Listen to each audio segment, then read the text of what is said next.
Has a grid on it for some reason. Battle map. It's for when you're playing with the various spawn of Robogug. Yes. Ah. All right, we got Taldor. Huzzah! I'd like to point out something interesting you guys would never know otherwise. There were two versions of this map. There was a GM and a player version. The player version is exactly the same, except for they took all the fun little stuff, like the cities and the dragons and all that off the map. And then the GM version is the one you're looking at now that has all the fun little extra drawings on it. Awful lot of empty space between the cities, but I suppose Galarian is more dangerous than Earth. Yeah. Also, probably a lot of not that's like unrepresented farmland. Yeah. Also, there's a lot of settlements that are not cities, that are not actively marked on a map. Yeah, although I think someone pointed out that most of Galarian cities are ridiculously tiny, even by real-world medieval standards. Okay. Oh god, don't get me started on their demographics. They're so fucking bad at demographics. Every fantasy Just- setting is let's- terrible at demographics. Let's Yeah, just not. Yeah, Absalom has fewer people than medieval Paris. Okay. So I'm guessing the French just are better at Zeepelidings than the Galarianites. Well, they didn't have as many wandering arc wizards trying to building giant spires out of their city and trying to blast it to smithereens. Yes, but they are French. Hey, the French have one of the oldest military traditions in Europe. Okay, guys. Maybe we stop the demographics because we were just like, ugh. Yeah. So. Well, hopefully it doesn't make you cringe as much when we get to talk. Big city in the middle of the river here. Hopefully it doesn't make you cringe as much when we end up talking about it in character, Steven. You should expect a decent amount of that tonight.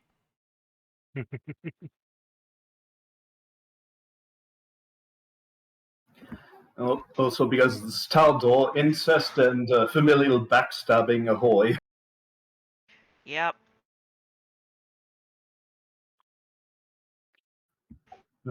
I think Taldor could be the greatest power on Avestan if they weren't mostly busy killing each other over pointless, stupid bullshit. Well, that's kind of the point. They're an empire on decline. At one point, they had conquered pretty much all of Avestan. Yeah, except like the Byzantines, they mostly waste their energy on convoluted schemes and backstabbing.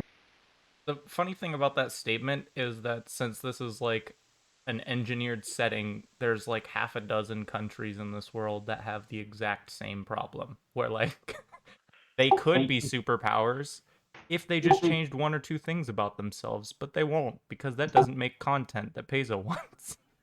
Well, yeah, it'd be a rather boring setting if it was just the Taldor Empire crossing the whole continent. Yeah. Taldor is like something of like a pastiche of Byzantium. Yeah, it's basically Byzantium after Western Rome has fallen. Yeah, the Byzantines could have dominated Europe, but their nobles mostly just kept on stabbing each other in the back and rebelling against the emperor every time he raised taxes. Yeah. Well, I mean, Taldor.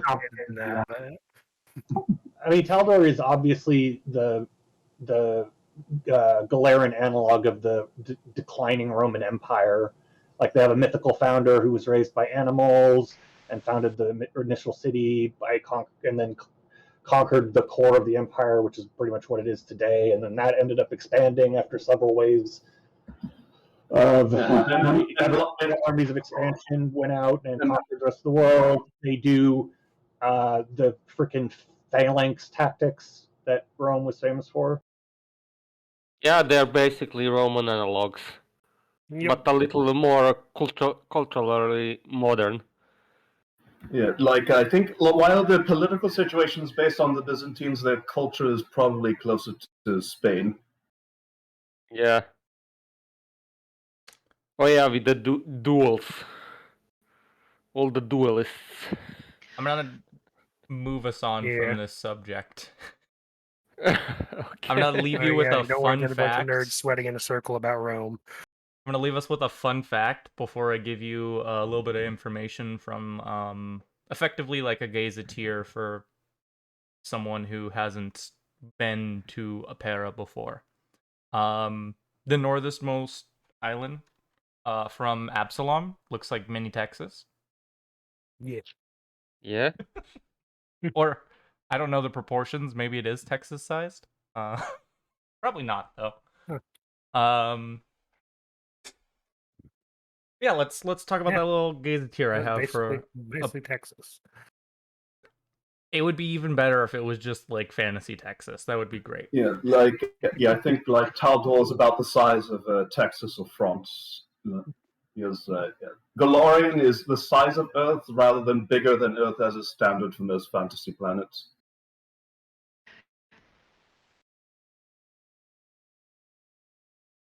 Life in Apera isn't difficult to handle once you've learned the rules of it. If a senator tells you what you want to do is illegal, talk to a different one.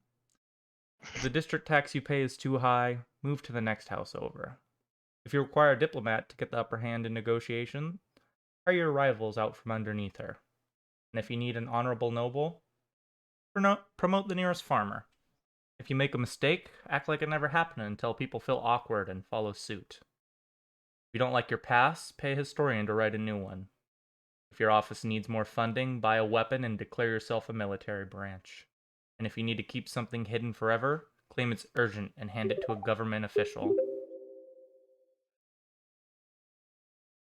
Words truer spoken of Apera have never been found. A statement made by an unknown Taldan bureaucrat some 200 years ago. A little bit of an image to share with you guys here.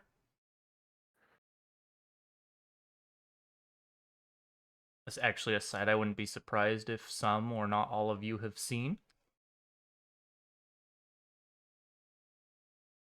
It's actually from Apera itself, down in the harbor. Pretty impressive bridge. Yeah, it is. Yeah.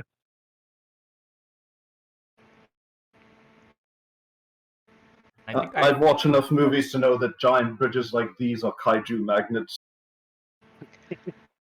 Oh man, I That's think true. some of those came through here at some point.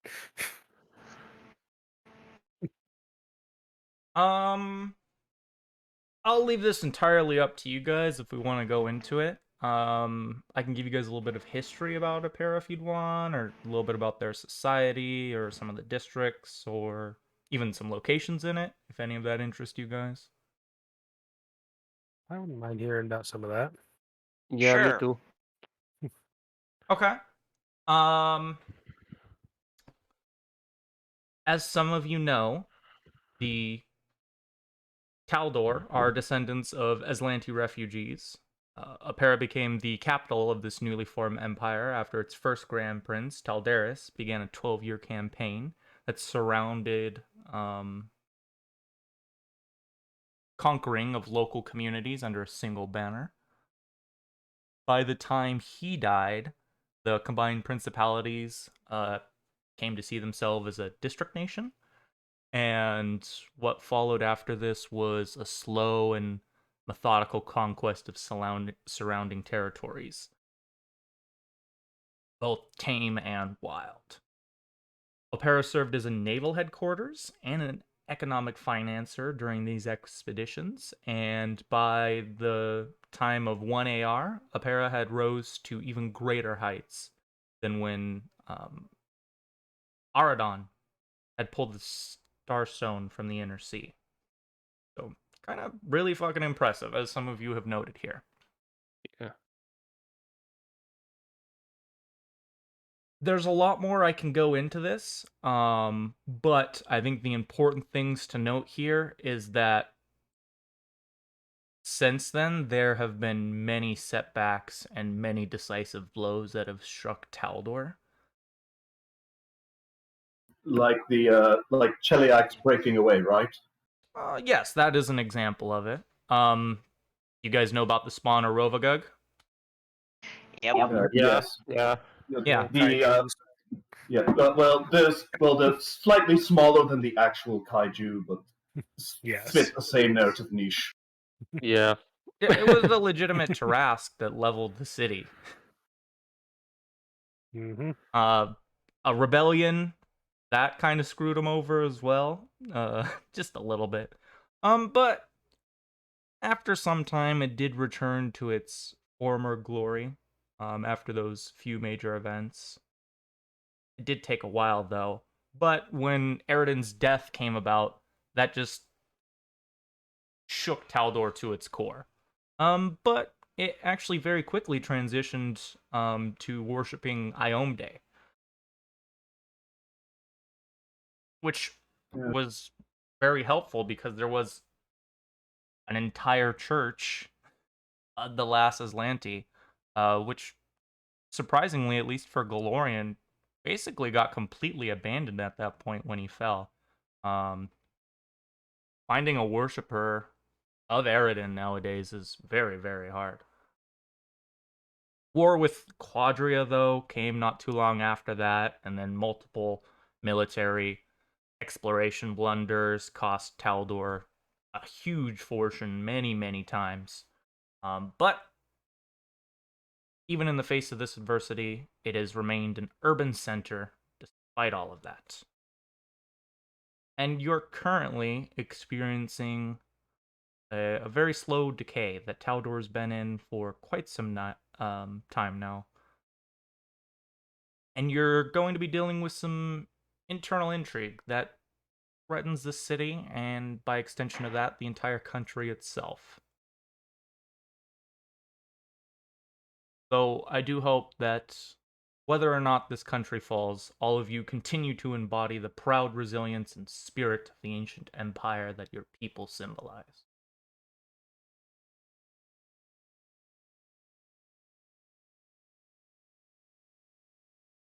We'd like to talk about those people for a little bit. I can, though I will say everything from here on out, I will have less to speak of. I think the history and the society are the two most important, but I have less to give you about the society just because there is generally less information. Yeah. All right. I think that's a pretty good historical primer to get started on. Yeah. I'm Yes. not going Yeah. to be giving you any more history. The only thing I'm willing to offer at this point is a little bit of insight into Apera itself and just the society of the people within it. Which I think would be useful, just so that we Yeah. come in as fully informed as we can be, especially given some of us are specifically from the city. Yeah. Yes. The mix of glory and degradation that most Aperans hold up stems from its past primarily. The city's triumphs and failures over the thousands of years have left it in a particular shape during the present day. And this extends into society, obviously. There's a excessive, I might even go as far to say blind pride in one's heritage. That's a cornerstone to Taldan identity. And it's a big part of the reason that the Empire is slowly falling apart. It's this focus on where you come from as opposed to really who you are as a person. And this issue has just been exacerbated by the fact that nobles and commoners alike are constantly making desperate attempts to cling on to this glorified, self-aggrandizing versions of the nation's history and its role shaping all the civilizations around it. There's a degree of delusion that every member of this society holds on to that is uncomparable when it comes to everyone else in the world. You guys are stout examples of this, in fact. Though most of you are viewed as pompous and folly by your neighboring countries, this extreme national pride has given you a remarkable amount of stability, and while it is the reason for many, if not all of your faults, also the reason you're still around. And this extends more from just the capital here. This goes for the entire country. Turns out if you have a bunch of nobles sitting around convincing themselves they rule over an empire, even if they know it's not at the height of the power, if they do it hard enough, they can refuse to update their country and continue to exist. A problem that For quite a long time. Your country is currently dealing with in its archaic state is that it's slowly falling behind all of its competitors. And more people, especially people in many of your positions, are beginning to realize that though life in Apera is very good, life in Taldor, and Apera by that extension, is slowly getting worse when compared to those around you. All of your neighboring countries are making advances that your people, for the most part, aren't willing to. And you need to be a movement for that change. If you continue to add fuel to this delusion, privileged few that walk around you, most of them above you, well, they'll continue to heighten the decadence of this city and increase the depths of its decline.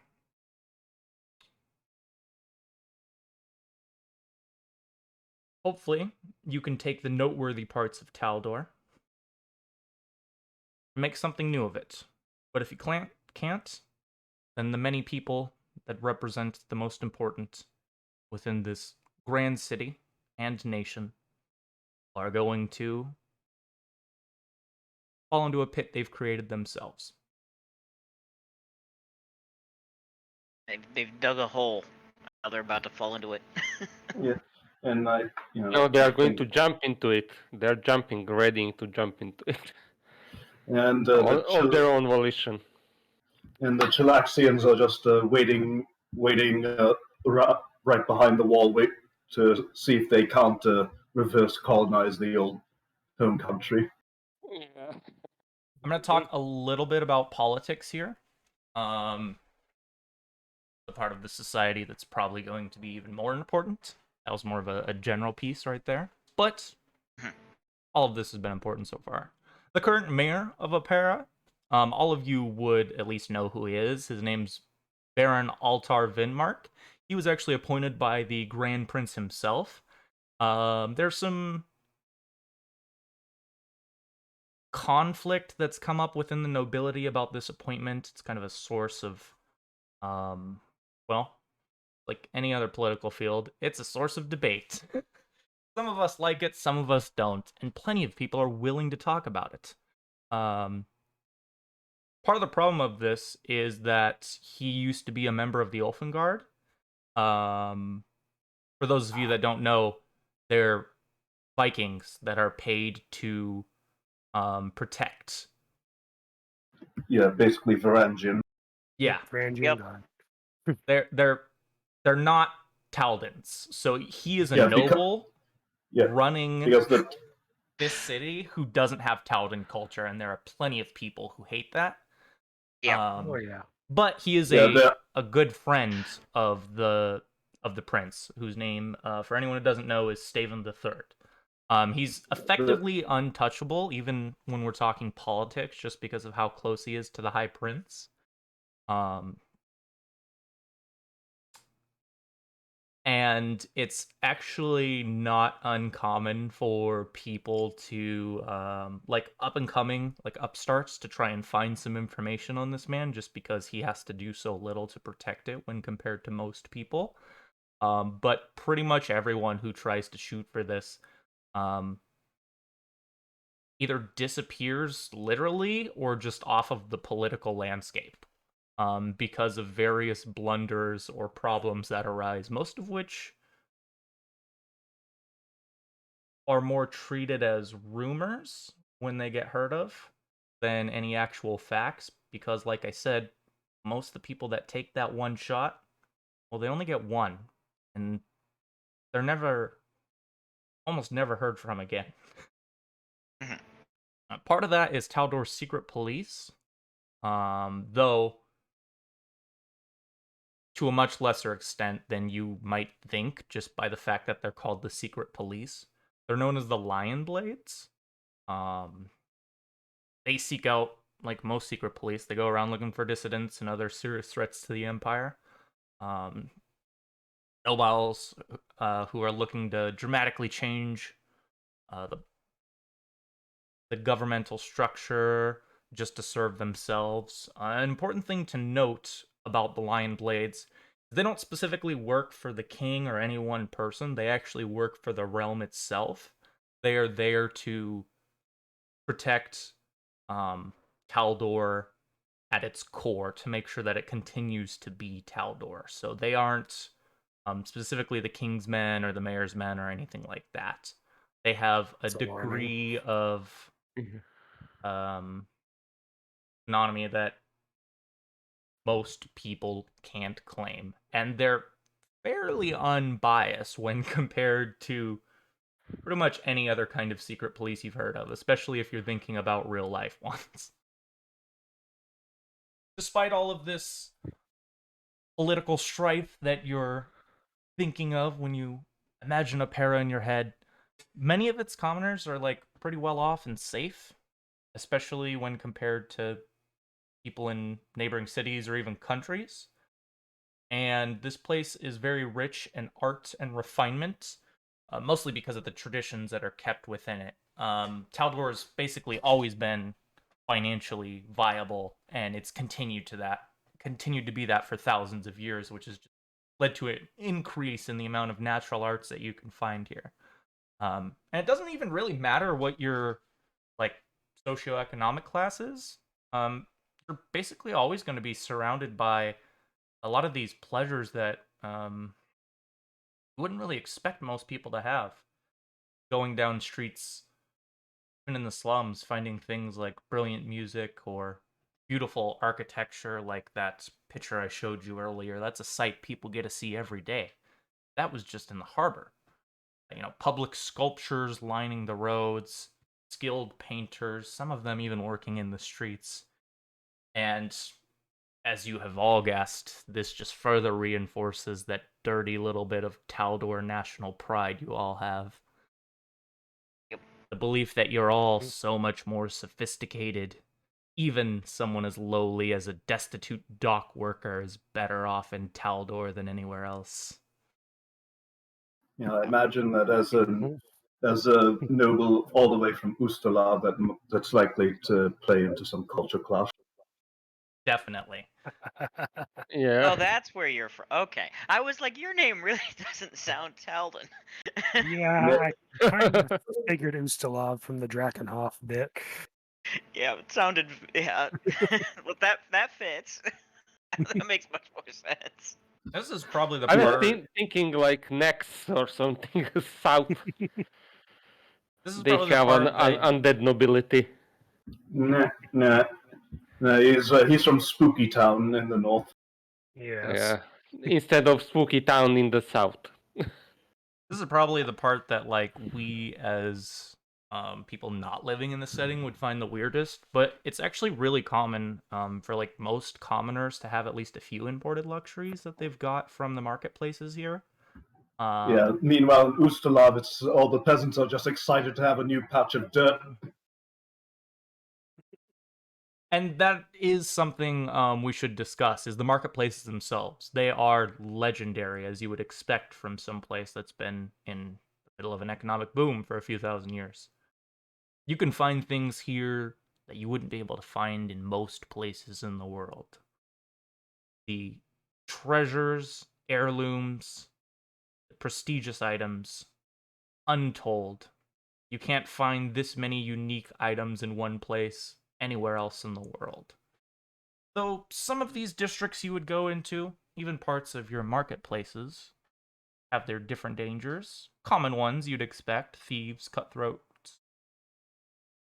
There aren't as many as the average town. Apera's pretty clean and well maintained and patrolled by quite a few constables. I do have to say, though, whatever flaws, the many, many flaws this capital has, to be fair, citizens don't really have any major fear when it comes to like an upheaval. There's a trust within the traditions of Taldor that protects all of these citizens, no matter how chaotic the politics up above become. Something that very few places can claim to feel the same way about. Despite everything that's happened, aside from when the spawn of Roviga basically trashed the city a very long time ago, Apera has been pretty safe. Yeah, I mean, it could be worse. They could be ease. Yeah. To be fair, though, you could pretty much say they could be and then put in almost any city name, and you'd be right. Yeah, I mean, being Discari's personal material plane toilet is probably about the worst fate on Glory. Well, yeah, it's about the attitude you'd expect from 1,000 years of no, like, serious military threats or. And Could have gotten anywhere near the capital, yeah. Yeah, especially if they manage to keep the quality of life that high even on the bottom. Yeah, and I think like in Taldor, like the World Moon Crusades are mostly just like the stuff of romantic stories of heroic adventurers rather than nightmare grindfest against a bunch of chaotic evil stab monkeys. That's a weird thing about the Glorian setting is that, like, it's both, and it really just depends on how much an individual person worries about it. Because you can go to most places in the world and talk about the world wound, especially if you're on this continent. But the amount that people actually care about it is surprisingly little. And I think part of that is, like, I don't know if in Glorian it's supposed to be like the average person just doesn't know that much about the world around them, but I kind of chalk it up to more just like because crazy shit is so much more common in Glorian that your average person just gives way less shits than they do in the real world. I mean, like this. Yeah, I mean, Discari's been trying to conquer Goliath for 100 years, and he hasn't gotten past Mendev and fucking cavemen. Yeah. And it's like, last week giant spiders ate my cow. Whatever, I'll buy a new cow. Right. Yeah, and the thing about the World Wound is that Discari's armies are always backstabbing themselves. So every time they get momentum, the generals just start killing each other, and they stop. Yep, that's chaotic evil. That, though, by this point, the World Wound is, I believe, dealt with, because we are post-World Wound at this point is in this one Galarian history. post-Whirlwind? Okay. Yes, yeah. This is the second to last of the APs, so it takes place after Wrath of the Righteous's canonical end, where the World Wound is closed. And all the Taldane adventurers who went north to find glory, I think, are mostly coming back now. I'm sure that won't cause any trouble. Yeah, plenty of them will stay up there and be petty lords for the reclaimed territory. Yeah, because there's not really very much of the people from Sarkoris left, so yeah, free land. And also, like, most of the Mendevian Crusaders just left Sarkoris because they got word that Tarbathon was loose, and they, like, rerouted the entire army southward. Nah. All right. Because like if you say Tarbathon is loose, like most people on Avestan will promptly ship themselves. Oh, that hasn't happened yet, though. Or before that.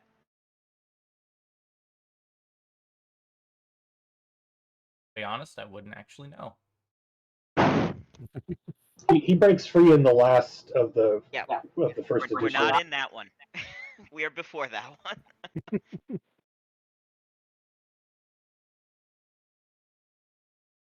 All right. Oh, so we've got a whole city full of people who are largely content, even though things are starting to boil over and rot at the top. I'm sure that's not gonna blow up at all.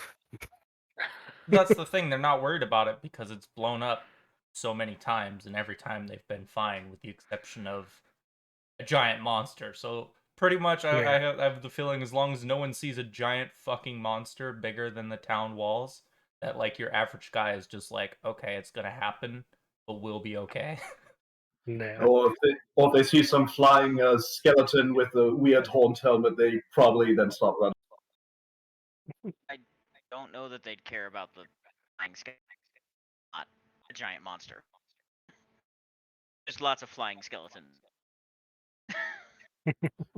No, you see, if the flying skeleton comes in alone, then you know he's an archmage and he's about to blow up your entire city.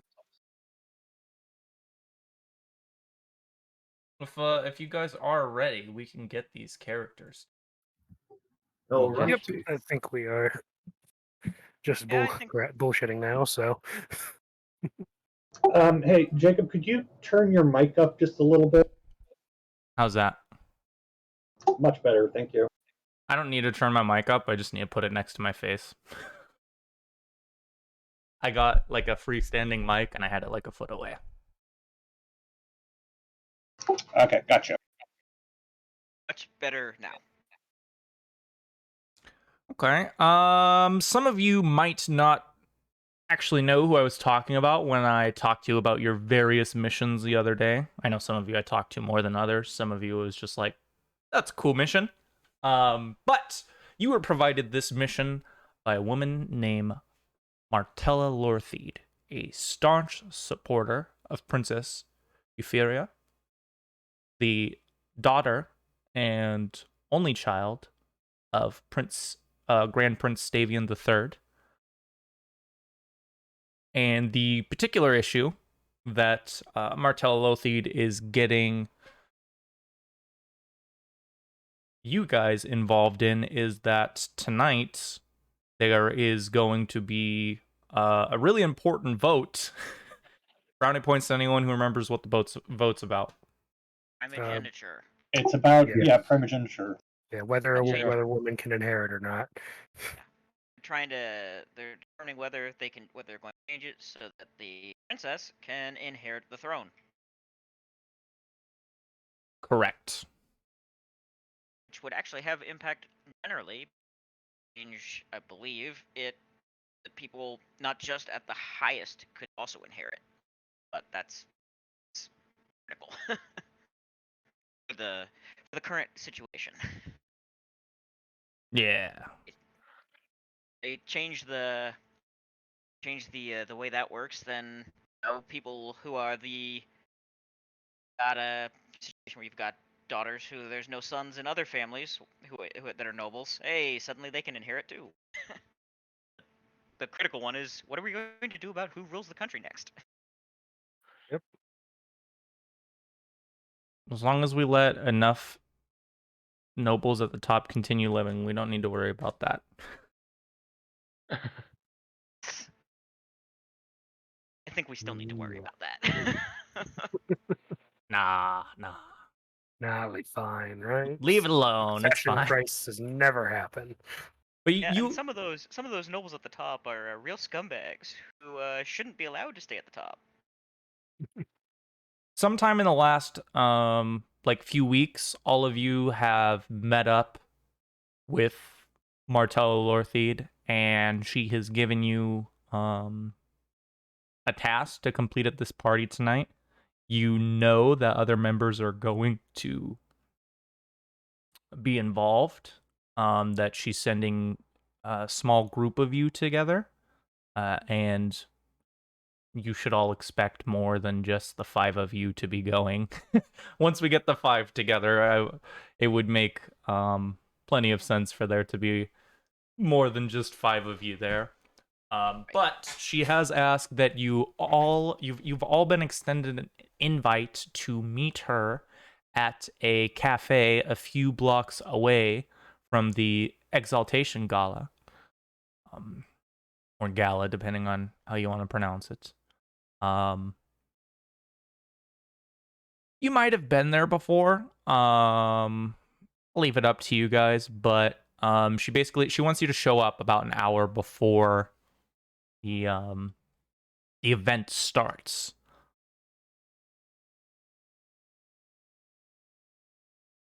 Okay. Is there anything you guys want to take care of before you go to this meeting? I don't think so. Yeah, I don't think I have anything particular to do here since I already set up all inventory and everything. Everyone- Don't bring the stuff that you shouldn't bring. Ah, yes, I should mark a few things as not being carried. Yep. Yeah, that is Fun important. fact. You guys would know what you can't bring. I actually have that. I have a list of things that is and isn't acceptable that I'll give you guys right now. And these are just rules for the Senate in general, but obviously they're going to be enforced, especially at a party like this. So the Taldan Senate House is where you'll find most of all the powerful politicians in the Empire, especially tonight. In fact, you're going to see most of the politicians in the Empire here tonight, even the many, many unimportant ones. But there are a handful of rules we need to address that is being enforced regularly, but especially tonight for the safety of all the visiting nobles, and depending on how you look at some of these rules, maybe even for the staff, and depending on how you view the staff. Let's talk armor first. Breastplates, ceremonial armor, and light armor can be worn inside the Senate building, but no other armor is permitted by anyone except the guards. Let's talk magic-related things. Potions, scrolls, spell component pouches, and wands are permitted inside the Senate building. And in fact, you'll actually find that many of the senators themselves are spellcasters. However, there is 0 spellcasting permitted within the building without approval, which is often provided to some of the entertainers there. There will be multiple magical entertainers that you will see throughout the night, and they would be having that written permission. Moving on to weapons. That's actually really The cool only kind of that weapons that you can have on you would be light ones and one-handed weapons. Those are all allowed inside the building. Ranged weapons and two-handed weapons are not allowed, period. And all weapons brought into the Senate building must be peacebound. Not by the spell, but it has an effect nonetheless.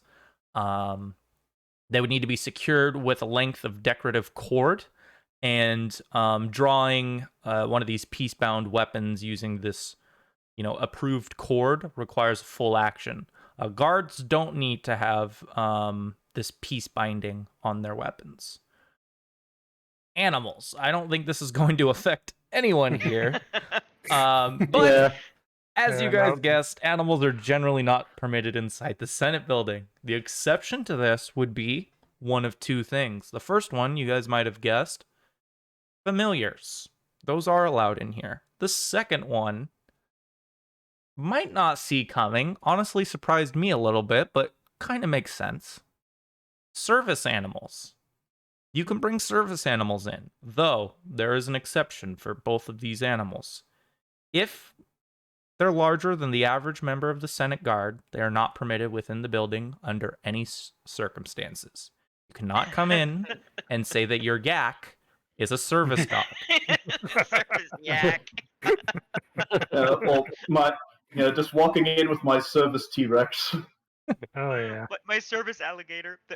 Fun fact: there actually is somebody who has one of those. I've seen the video of that. It's great.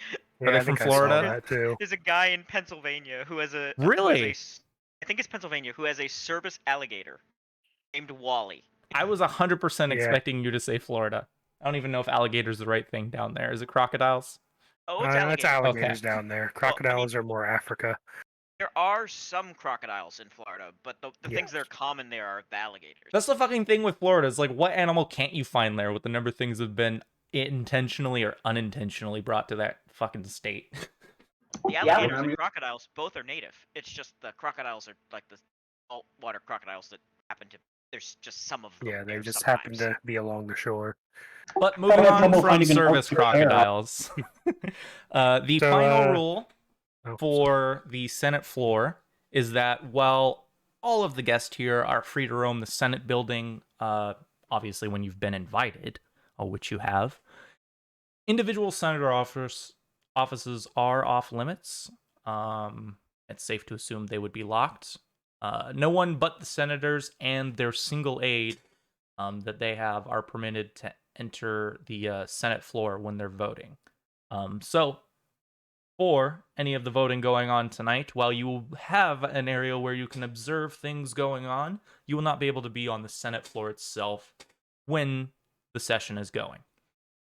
If you break any of the rules I have just stated, you will be quietly escorted out by guards in the best of cases, and sense motive knowledge local for what I'm about to say. Everyone can roll this if they have it. Okay. You click on the skill here at all, or you just do a modifier roll? Oh, you can click on the skill. Okay. If you're looking at your sheet, there should be a column that I think it says total, and it has like a white box with the number in it. Yes. A little dice. Mm, Okay. Oh, I see. I gotta drag it off. Gotcha.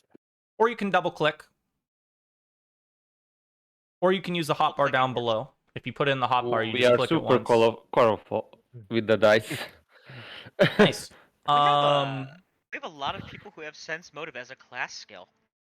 That is a good Yeah. thing. 4 of us have a sense motive class skill. Turns out in an intrigue campaign that might be a priority. Yeah. Maybe. All of you have heard rumors of some people being not so quietly escorted out of the building or not escorted out at all. Some people just disappearing in the building. Is it Lucia? Yes. Lucia and Lucia or Lucia. or Look, it's I'm changed not every sure time you've actually said how it. to pronounce this name. It looks like Lucia to me. Yeah. I think it is Lucia. That's Yeah, how I think I've it's- seen that name pronounced yeah. before. Lucia. Which if we're using Italian naming conventions, that's just the female version of Luca. Yeah. And then is it Well, Tychus or is it Tychus? Tychus, I believe. Tychus. Okay. That one I don't know at all. That one I would just be throwing BS out if I said something. Yeah. Yeah, I think I just don't grabbed that think- from like a Roman name generator. Nice. I see that now that you pointed out. Yeah. Tychus and Lucia, you both know that you're not gonna like disappear in the Senate building no matter what stories you've heard of. That's mostly just hubdrub brought up by people throwing out idle chatter, trying to have conversations that are a little more exciting than they should be. Yay. Makes sense. Though, I don't know as a I don't note, know how to interpret the fact that no one rolled knowledge local though. I mean, I have both, but my sense motive is better. Okay.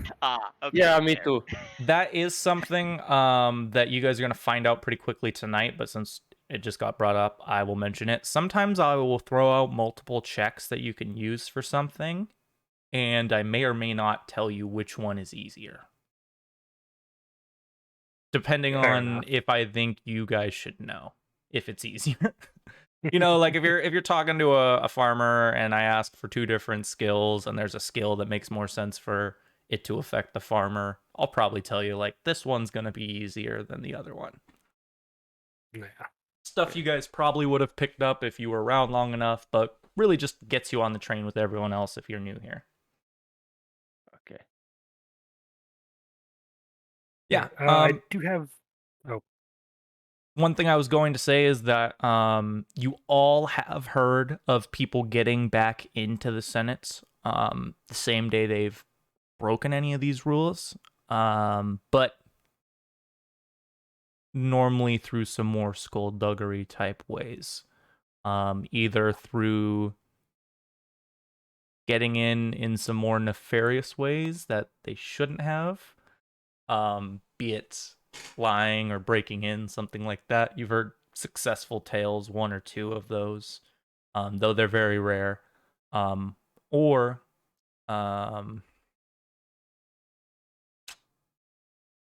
many of these guards can just be paid off. Not Grease all the of them, palm. but many of them. yeah. So, if you have the cash on you, and you end up breaking a rule tonight, you might be able to get your way back in. I do have one question regarding the armor rules. How does that work with shields? Like, would a buckler be considered part of like the parade armor, or do I have to leave that behind? You wouldn't be able to bring that in. Okay, so No knocking one's that allowed to bring off. those in. Yeah, I had asked about that one too. Fair enough. Notice how a lot of I these mean, rules are in place, and they are very much there to protect the elite, which are Yeah. almost entirely spellcasters. Makes sense. I would think But there's probably a fair number of people who are the Buckley too, that kind of thing. But maybe not. you said one-handed weapons were okay though, as Yes. far as they're peace-bound. Yeah, as long as you have them Okay. peace-bound. Okay. And something I didn't bring up previously is that the time when you guys sometime in the last 2 weeks had met up with Martella Lorthide, she would have we already talked about the credit she would have extended your way, and she also would have provided you afterwards. She would have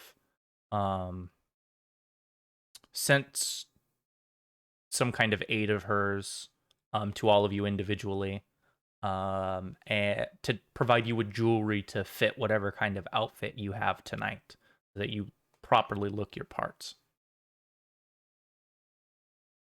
All right. Cool. Yeah, I already have my I- own jewelry. Yeah, I added the courtier's outfit after you gave that message, so Yeah, looking it's if you slightly have your own fancier. jewelry, that's fine. But if you are just wearing a courtier's outfit, unless you provide some kind of idea, unless you persuade her not to, she is going to provide you with the luxuries that are expected of someone of your status.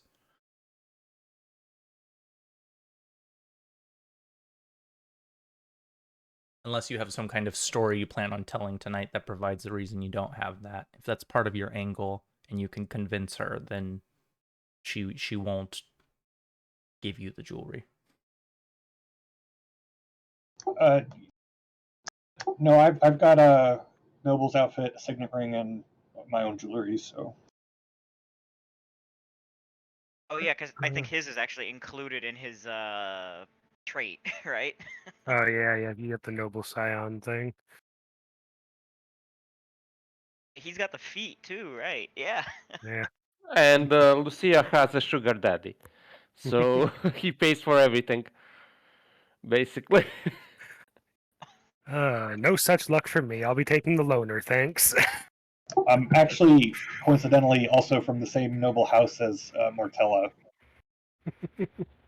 Which is actually kind of something interesting that we didn't talk about, but it kind of gives certain implications of your status with the fact that you're doing this for her. So I don't think there's anything that we should discuss now that would adjust how that relationship is being affected today.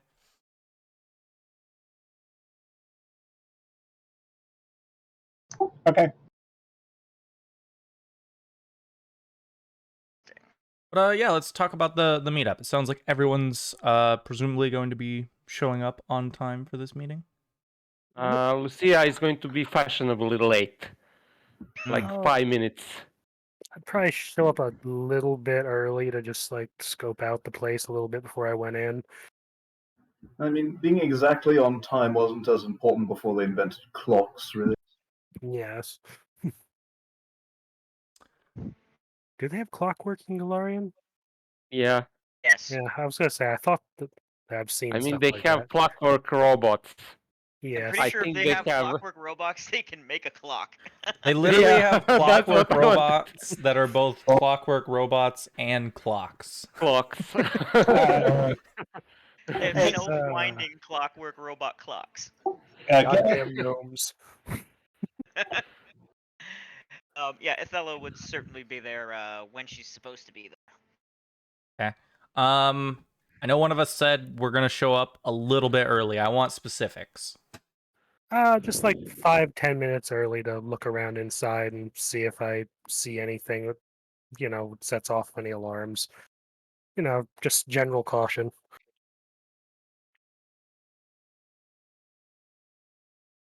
Okay. Yeah, we can have you show up a little bit early. Is there anything I should know about your entrance? Mm, Well, I think at this point I probably wouldn't have the courtier outfit or anything fancy yet. So no, I'm just gonna sort of enter the room or enter the cafe looking as much like a normal customer as I can, and just take a moment ordering a drink to look around at people who are inside. Okay. I'm gonna stop you for a second. First off, you're showing up about an hour before the party starts. It's only a few blocks away. So Oh, okay.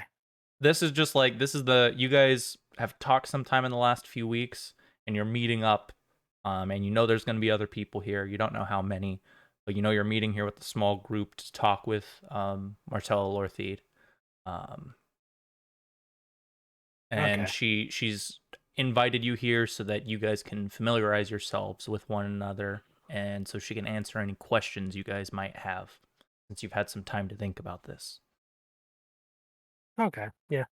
In that case, I guess I misunderstood a little bit. So yeah, I would just show up about the hour early that she mentioned, and just be here for everybody else.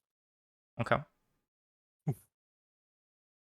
Yeah, then over a span of like 10 minutes you guys all show up because, as has been mentioned, we don't have clocks we can sync up around here. uh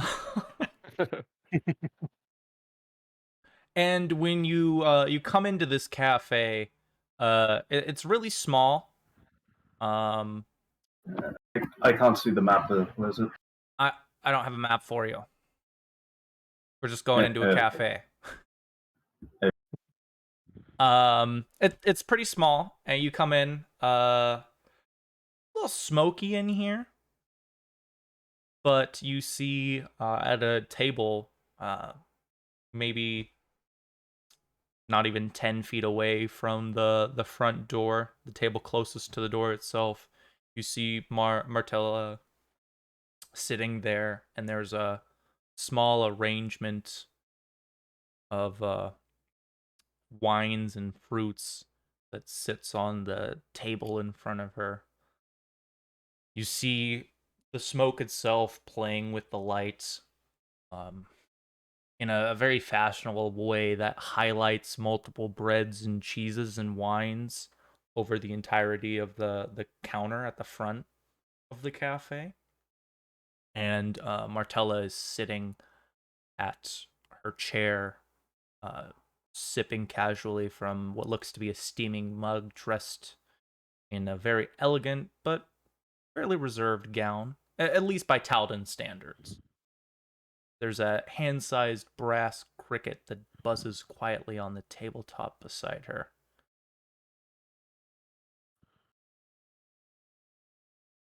It's neat. Mm. Hello, cousin. It's a pleasure to see you again. Davuk introduces himself with a genuflection and a tip of it, and a hats off gesture.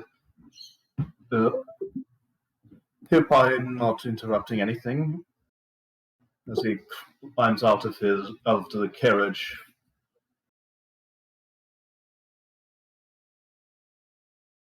All right. Yeah. Tegus would probably approach, sort of give a glance over all the finery on display, and just do the proper greetings, very precisely bow and all that. And thank you for the invitation. Can I get perception checks from everyone as they're coming in? Sure.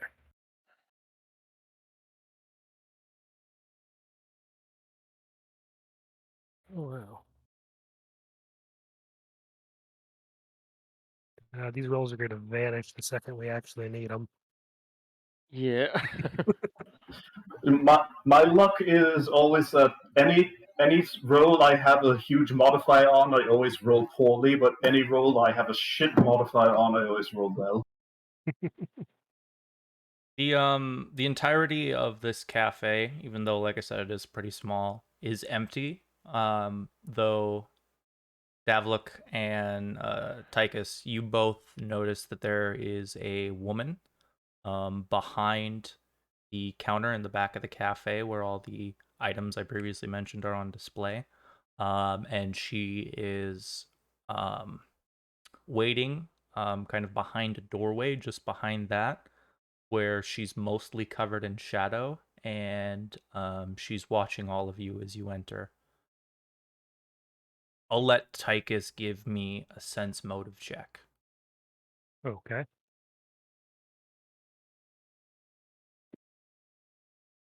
At least it wasn't that one it almost stopped on. Okay.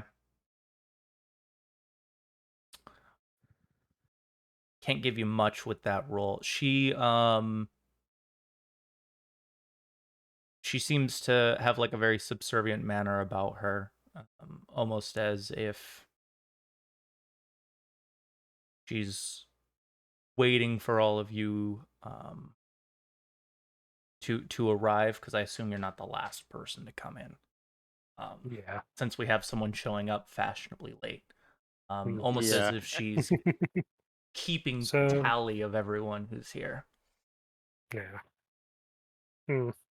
Well, since she doesn't appear to want attention drawn to her, I won't draw attention to her. I'll just sort of keep an eye on her out of the corner of my eye while we're seating ourselves. That's the thing. You have to go around a corner to get to your seat. You basically can just see her from the doorway, but once you get to your seat, she will be like off to your left with like a wall in between you guys. Imagine this as like a L-shaped space that you can see. There's the hallway that goes up some stairs to get to the counter where you would order, and then there's a seating area to the right that has, on the far end of this seating area, on the wall that separates this L-shaped room, is a opening where you imagine, seeing as it has these wood doors on it, you imagine someone would provide some kind of amenity from there if people approached and asked for it. Okay. So if I can't be somewhere where I can see her, can I at least take a seat that's like facing the direction that I saw her in? This is There's one available. actually something that Tychus and Davlik might be able to infer based on the seating arrangement. You guys have a seat next to the window at the front of the building, and the table is intentionally pushed to the wall so that the only person that can directly look at, like sit properly at the table and directly look towards the door in the hallway is Martella Lortheed. Everyone else is going to be either opposing that or looking towards the window or somewhere in between there. All right. Well, knowing that, I still don't want to cause a scene with this employer, given her status. So I'm just going to keep that in my head and take my seat and just try to be alert. Othello would come in, flash all of you who are there a smile. It's a pleasure to make all your acquaintances, and then she will take a seat at one of the seats that look out the window. Tom to meet you, Davlik says, as his manservant it's not really like a combat character, so he's not really that important. Introduces him as Sir Davlik He's got a Kybert, manservant here. no, like the person who brought him out the carriage. Yeah, basically his carriage driver. Oh, Introduced okay.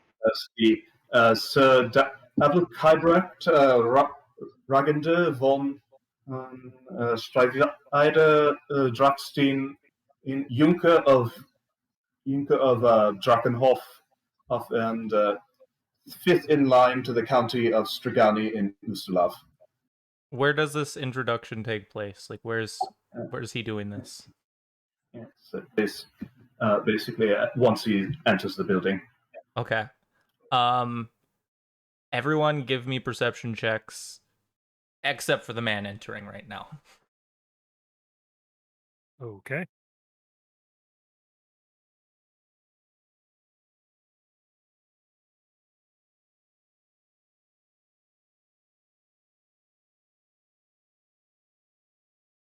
you can all see this this like servant. He's definitely speaking to you, but you're having a hard time picking out what he's saying from this distance.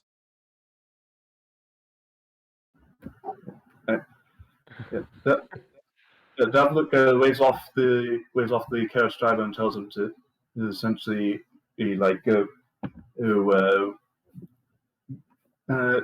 just tell him to park the carriage somewhere while he walks in and takes a seat.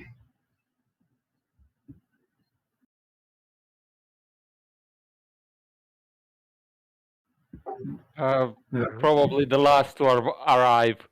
Lucia steps out of her carriage in a black gown with the very, very low cleavage.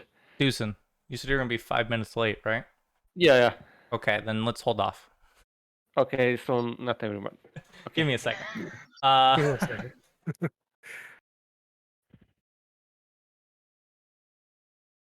You've all sat down. Martella uncrosses her legs, sets her warm mug down, and says,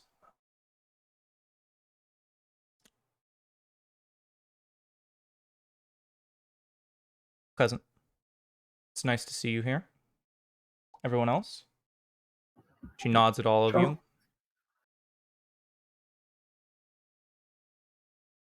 I've heard that all of your fittings went well. She looks over at the few of you that took up her offer. Yes, thank you very much, madam. Of course. It was most appreciated. Thank you. Now, before we get to any business, I believe that it would be appropriate for all of us to get acquainted with each other. There is so much we know about each other in a one-on-one type setting, but seeing as you're going to be working with each other tonight, I think it might be worth our time to familiarize ourselves with each other. And, if you would like, feel free to order anything from the menu, be it drink or food.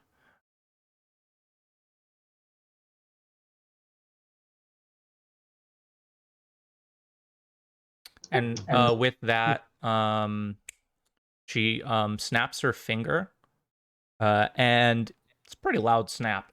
And you see a woman come from down the hallway. A couple of you can tell it's the woman you saw earlier. Yep. And she comes out, and she has multiple menus in her hands, and she starts handing them out to all of you. And she starts telling you about like the different wines and cheeses they have here, breads and any of that stuff. There's some charcuterie if you're interested. And it's all of Talden make specifically. This is a place that specifically sells Talden made food. That's kind of its big thing. I'll order a glass of my favorite red and a small cheese board. Of course. Brilliant choice. He goes for wine that would go well with steak, which he specifically orders to be served rare. She apologizes because she clearly hasn't made it apparent that this place doesn't do meats. It's specifically wines, cheeses, and breads, as well as fruits. In that case, he pauses for a moment and decides he'd like to try the white bread with the cream cheeses here, since usually in Ustalav most bread is very black and rough. An exquisite choice. Well, I suppose I will take a red myself and perhaps a platter, same as my companion here. She nods at that and says some witty comment about how appreciative she is of simple taste. Yes. Oh, I do not need anything, but thank you. She nods, and with that, she'll take away the menus that, if any of you have grabbed them, and says that she should have the meals prepared shortly. With that, Martella, once the woman gets around the corner, she says, "Fine young lady right there. Exquisite cheeses if you haven't tried them. I'm sure all of you will be appreciative of the bounty for which you will feast on tonight. Though, I would like you all to keep your minds sharp, for there's a much greater prize on our plates that we have the pleasure of consuming if we put the effort into it. Tonight is the night." She smiles at all of you again.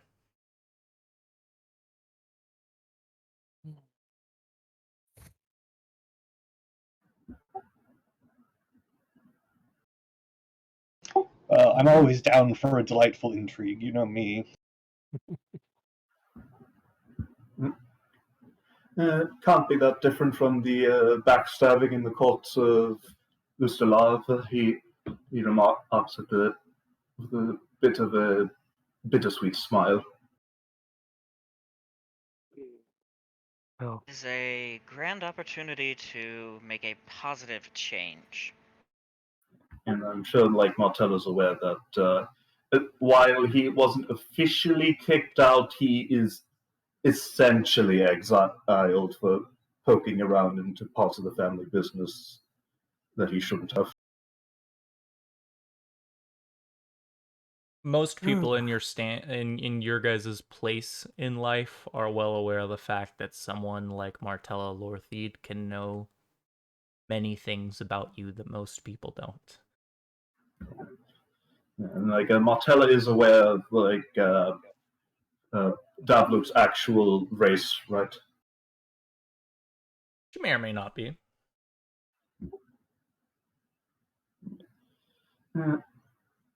And yeah, the people here are a bit. Unless you've specifically brought it up, she probably hasn't. She wouldn't directly address it.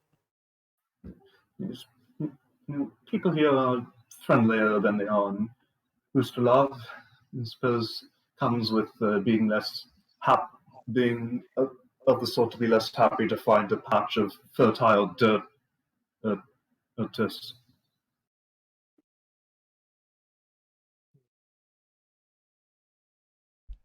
I am just thankful for the opportunity to put my skills to use for something worthwhile again. Your skills. That's a subject that I believe we should all discuss amongst ourselves. Though you will be operating as individuals tonight, you are all part of the same unit, and knowing how you can work with and off of each other is something that you will all come to appreciate. Tonight's the beginning of something great, and I need you to all work effectively if we are going to make sure that this vote passes.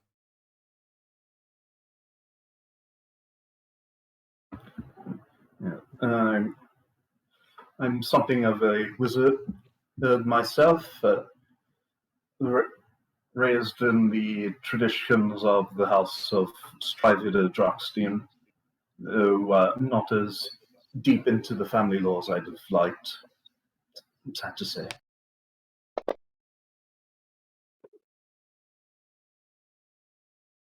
Secret GM role. Dun, Oh dun, dun. no. Put the fear of God in us, Jacob. Well,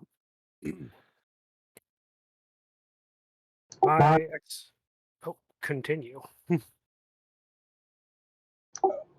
I have my own special brand of charm, and am particularly good with enchantments.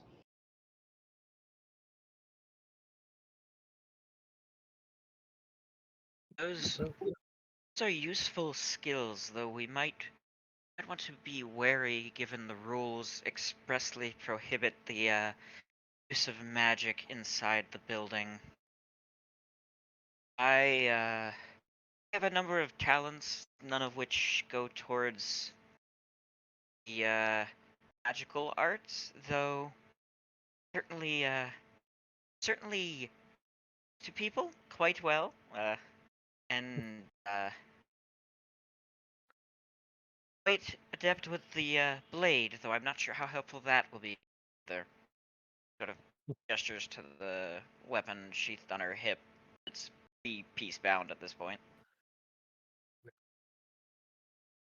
Well, my talents lie more in investigation.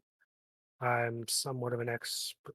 Well, I wouldn't call myself an expert, but a trained in discerning legal matters as well as investigating potential wrongdoing among the nobility and among others of lower classes. I was once employed by the Church of Abadar as an investigator, but I am no longer in that position.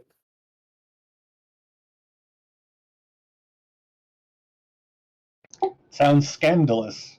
You should tell me the details. Oh, just some disagreements with a superior that did not quite go my way.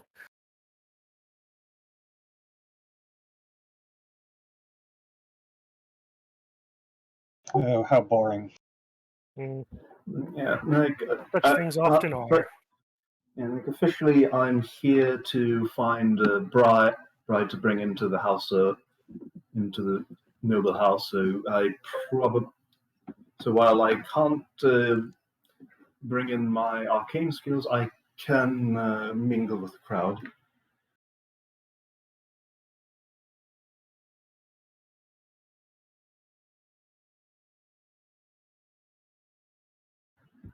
And plus, I have it on good authority that more than a few people consider me to be quite charming. That will certainly be useful where we're going tonight. Since, as noted, like Dhampir of his ancestry are always extremely easy on the eyes, and he's got a trait that doubles down on that.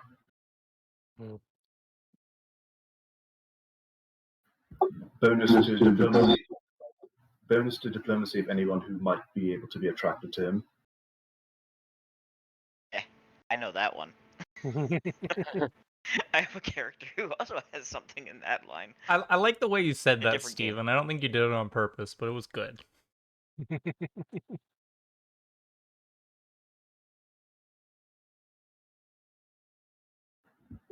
A degree of subtlety, honesty, and humility not shown by many within our ranks. Something I can appreciate. But remember what kind of den you're going into tonight. Look around at this table. See the faces of the men and women that are going to help you get through this night. And keep in mind that I believe by the time the sun rises, something grandiose, something life-altering for every man, woman, and child on this continent going to happen tonight. You're going to be a part of this. We're all going to be a part of this. Something we should be proud of. But it only happens if we all play our parts. Are there any inquiries you have about what's going on tonight? I know I've given some of you... He looks around the table at all of you. Some time to think about what's going on here. If there's anything I can do to help you understand something that might be confusing you, I am willing to do whatever I can to alleviate this confusion. What do I do if I do end up attracting a serious suitor? Like that wasn't clear when we first met.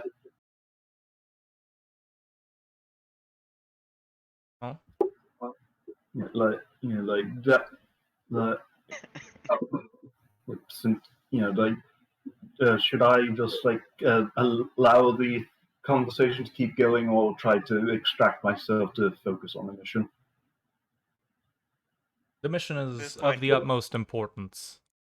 I know you're jesting, but I'm willing to play along.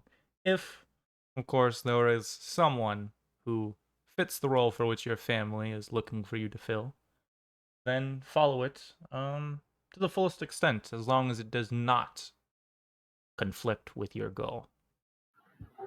Of course. We're politicking tonight, ladies and gentlemen. Conversations you have tonight will affect you for years, decades, possibly your family for generations. There are things you can achieve in this building on this night that might never come again. Keep that in mind.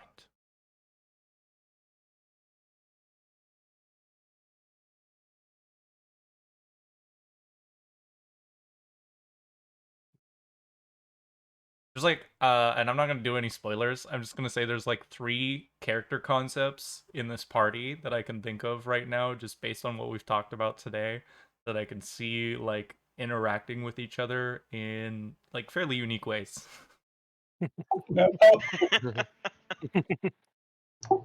Oh, cousin Martella, you always had a flair for the dramatic. I mean, it's just one Senate vote. It can't be that important. this is a very important vote. Athela looks over at as he speaks.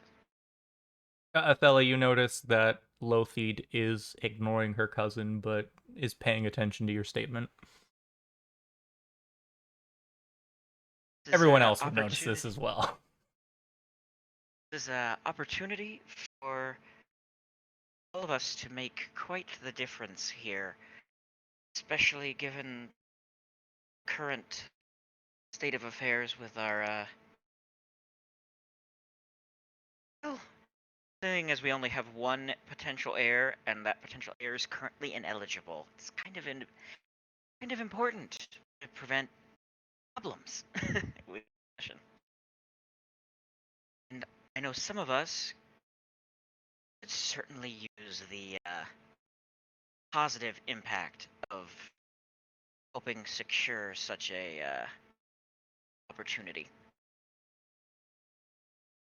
I have to agree. The princess strikes me as the one who should be leading Taldown in the future. But I am no one of importance, so perhaps my opinion does not matter in that regard. All opinions are valuable. It doesn't matter your station of birth as long as you state them with clarity, wisdom, or knowledge. At this point, the woman would come out, and you see that she actually has 2 different bottles of wine as well as 4 different plates that she's carrying with both her arms. And it's actually done in, like, I know in a lot of your heads right now you're probably imagining this as something very clumsy looking, but it almost looks like it's a game to her, the way she's balancing it. It's very elegant, and she's moving in a way you wouldn't expect with someone with such a cumbersome load. And she comes over to the end of the table in between like Tychus and Davluk, and she sets down 2 plates on her left arm, and then she lets the bottle roll off that. Not very aggressively, it like gently rolls down and like lands on its base after doing like 2 very calm little spins on the table. You notice that the label on it from the house that it was made from is like facing Tychus, who it's sitting in front of. And she repeats a very similar motion when she moves a few steps over to the other end of the table to let down the other 2 plates and the bottle. And she says, "And if you give me one moment, everyone, I will come back with all of your glasses." And with that, she bows, and you see Martella Lothid. She claps for the young woman as she does.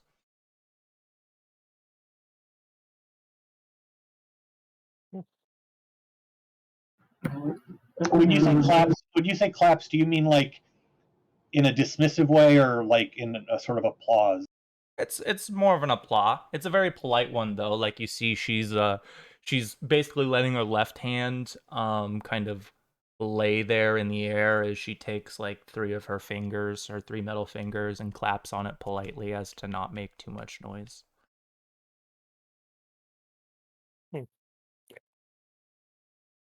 Yeah, I'll join that. That was impressive. Yeah, I hate to be like the bearer of less than good news, but wasn't there supposed to be a fifth member of this crew? You can feel free to join in at this point, Doosan. I think it's been enough time. If you want to. At those words, blonde woman dressed in a dark dress with yellow accents and jewelry enters the cafe and turns to Lady Lothid. I am so dreadfully sorry that I am late, but Fabrax insisted that I accompany him to the Senate.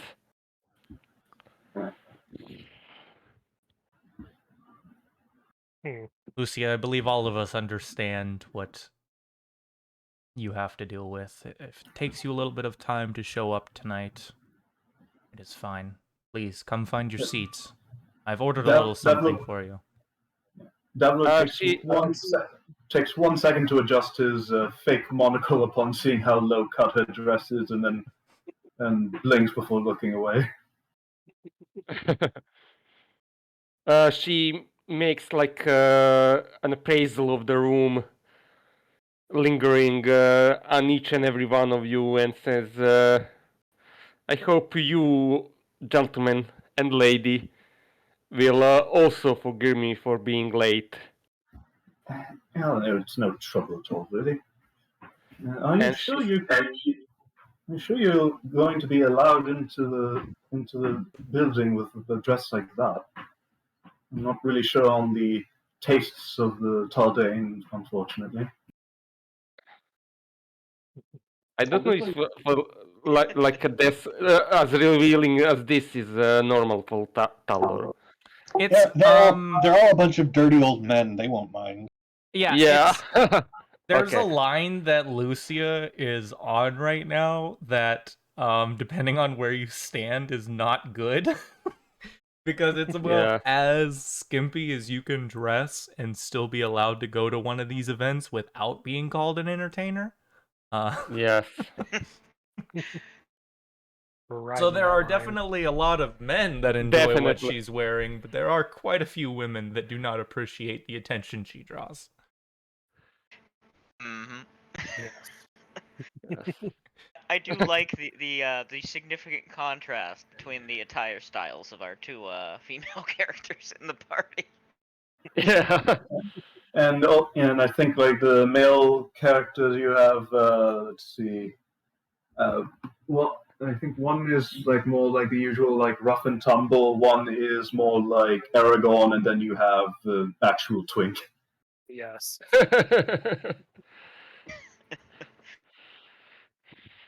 I mean, to be fair, looking at your group, like I know we might be picking at some people and being like, you stick out in a crowd, but you're going to the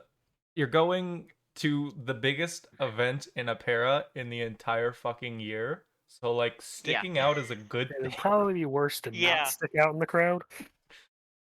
The Exaltation Gala is going to be such a huge event that like Lucia having some eyes because she's dressed in skimpy, or Pavlik having some eyes because he's clearly not Talden. That's like Talden, and as per the sacred ancestry, be almost unnervingly hot. Good. But to be honest, I can look at all these different characters based on the descriptions you've given and point out at least one thing that makes me think, okay, this is how they're gonna stick out the crowd tonight. Yeah, and I think he's got he's got bonuses to basically any sort of like social interaction with people who might be sexually attracted to him. So that's one thing.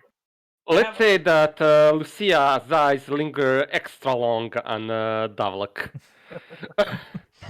as she appraises the room and sits down, and when that girl comes back, orders a glass of red wine. So, what were we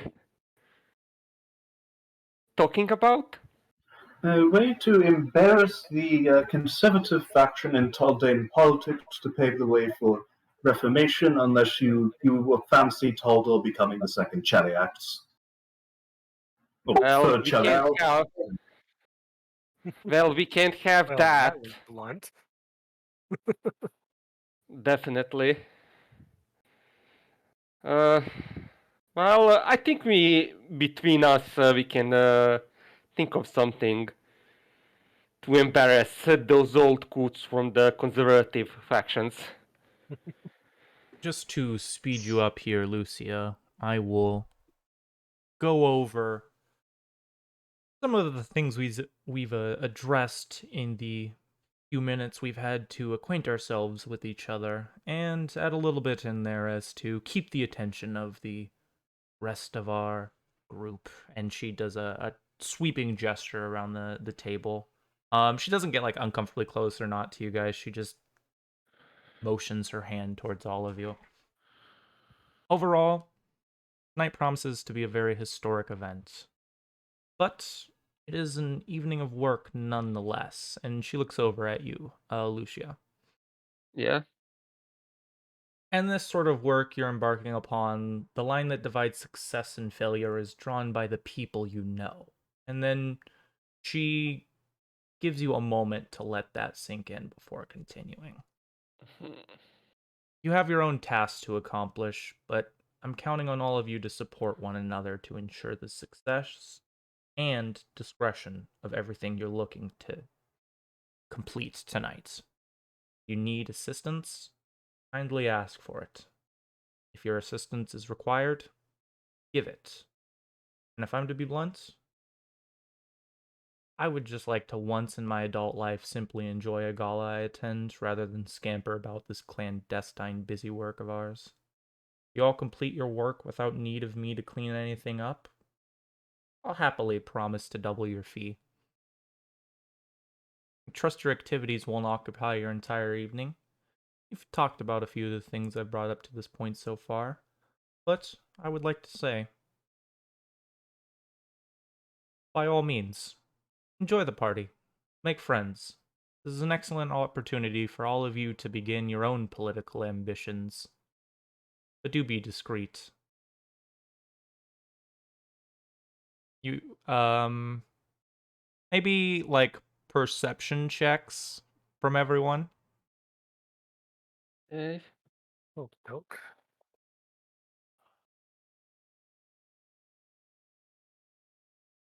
Oh, this is Damn you, great. vampire eyes.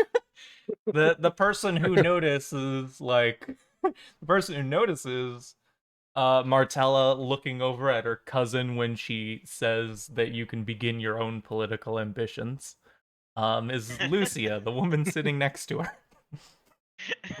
Makes sense. I give an innocent look. Funny thing is, I think I look at Lady Martella and says, "That is the dream, my dear," and sip from my glass of wine. She raises her eyebrows, nods, and smiles at you when you say that, Lucia. Davlok eats, he makes sure to never show his teeth under any circumstances. So he's very quiet while he eats most of the time. Oh, that's good to know. Yes, because he does have fangs, so he can't be bearing his pearly whites. Yeah. Little fangs. Martella begins to pull a bag out from underneath the table that none of you had noticed before. It seemed to have been on her person. A very small one, probably a money purse. But you can tell by strange shaped objects in it. It's probably not money in there. They're too big for that. And you see that she begins to pull out badges, and she delicately sets one in front of each of you. She says, "This might be a good time to discuss the missions you're all going to undertake. I want to make sure you all realize exactly what you need to do. I expect you all fully understand what we talked about in the past, but I want to make things clear so there are no chances of any mess ups whatsoever, and so that all of your compatriots are on the same page as to what you'll all be up to. These badges here, I wish for you to hold on to all of them. They used to belong to a senator who hasn't been around for a long time, but they will be the way for which you get in today. Represent me giving you access to this party specifically. And if I need to send any messages towards you, these badges will let me send brief impressions that you will all receive. So, if I do need to talk to you tonight, more specifically, if you make any mistakes, and I can't be there to speak to you when they happen, this is how I will contact you. Now, we want to go over missions. Looks around at the table. Who'd like to go first? Smiles.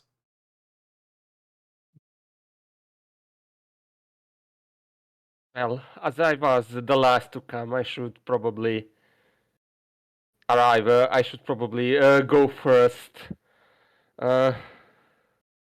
Dear Martella has entrusted me with keeping tabs on our political rivals, especially the High Strategos, Maxillar Petreus. I'm sure that you probably all heard of him and his hardline stance, especially relevant during this vote. I'm Not just nods, and her face, like, not smiling anymore. I'm entrusted.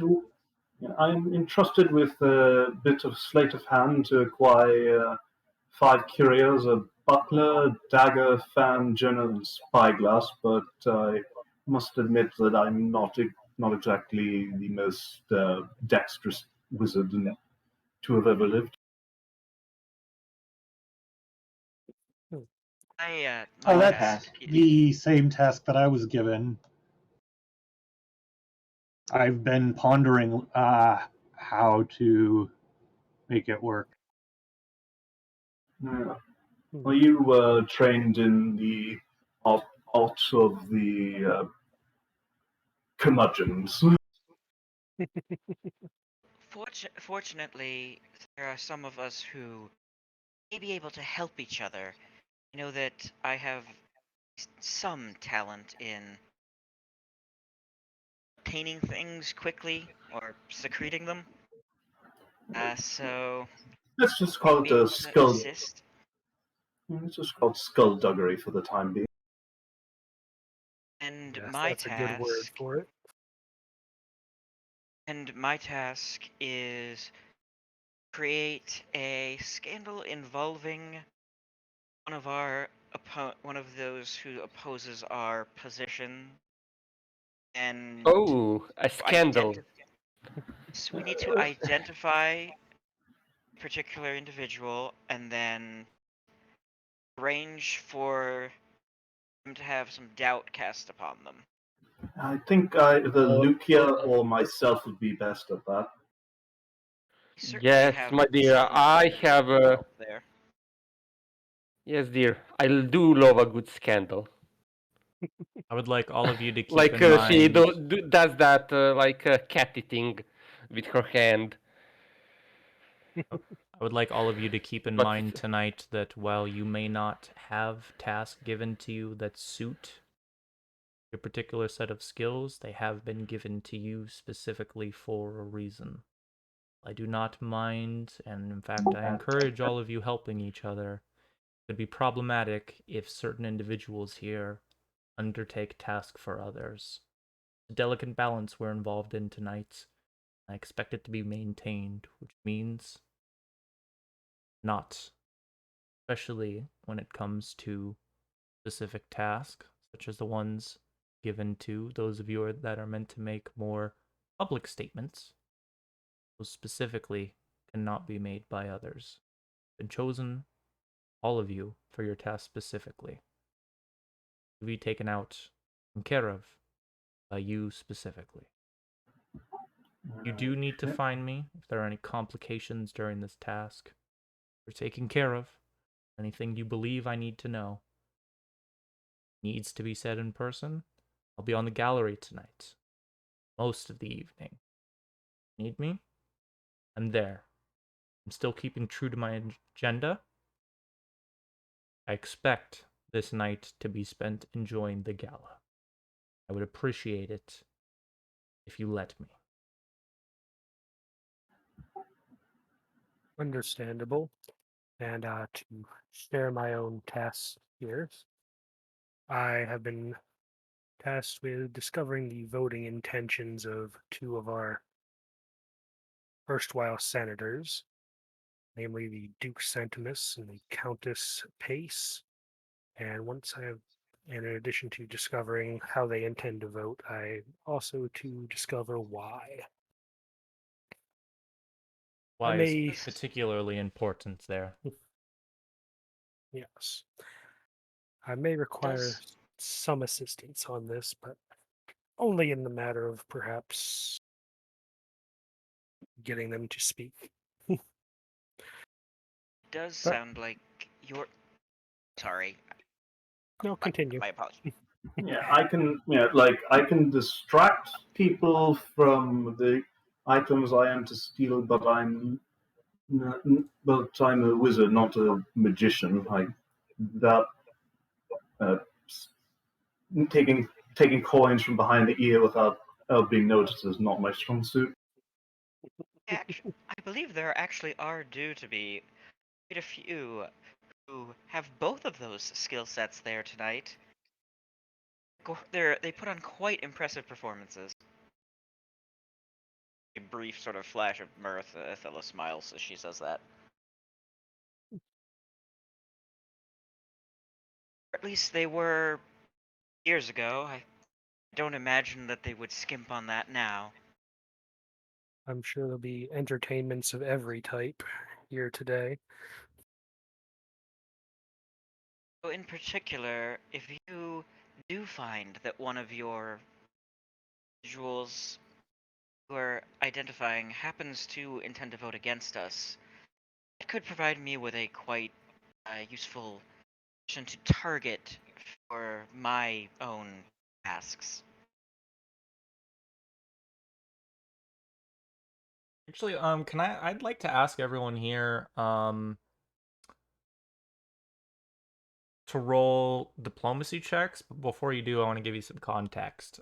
This would be, because like the Grand Day of Exaltation, which is what today is like really big in Apera.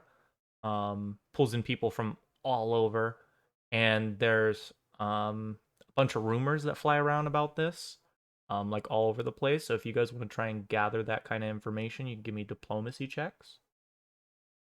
Okay. I imagine that this what I had Estella saying, which was sort of evidencing that she had been there that she had been to at least one of those in the past.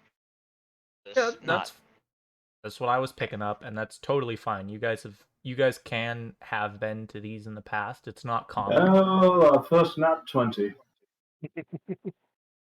Yeah. It actually raises a question I had wanted to ask, because one of my class skills lets me add my wisdom to diplomacy, but only when gathering information. So do I just like roll and add an additional 2? Yeah, in the bottom left, there's a modifier box. You can either hover over it and use mouse wheel to scroll up to 2, or you can click on it and type 2 in, and then it will add that modifier only to your next die roll. Okay. So Not that this role is not that it would let me pass the role, but would Martella be subject to the attractive factor for diplomacy and bluff checks? This isn't what this diplomacy is for. This is for just information you would gather in Apera. This isn't specifically from her. This is like what we know from the stuff we've Yeah, just learned rumors from you've heard on being the around. streets. Yep. I have been too far out of these circles, so Tychus does not know. Okay, but what if I exclusively asked heterosexual women and gay or bisexual men?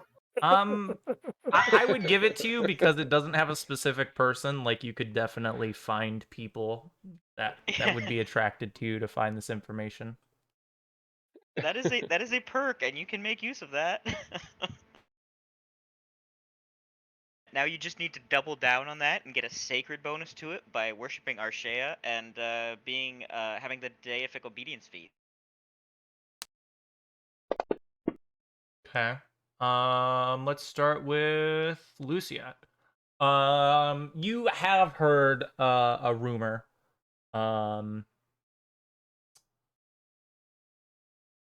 It was from someone claiming to have seen Mr. Smiles at Duke Tablet's reception this week. Like, they seem to have been there. And who is that? These are rumors. They don't come from noteworthy people. It's just I mean, they are noteworthy. There's someone else. No, I mean, who is Mr. Smiles then? Let me continue, and you'll find out. Okay. This was the reception that was going on where Baronet Javaris was. He got into a row with a servant, and I guess there was a very delightful gesture there. Whimsical and biting all at once. Very graceful.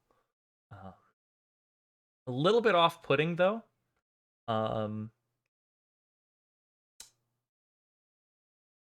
Mr. Smiles is the gesture we're talking about here. Okay. And he might be at the party tonight.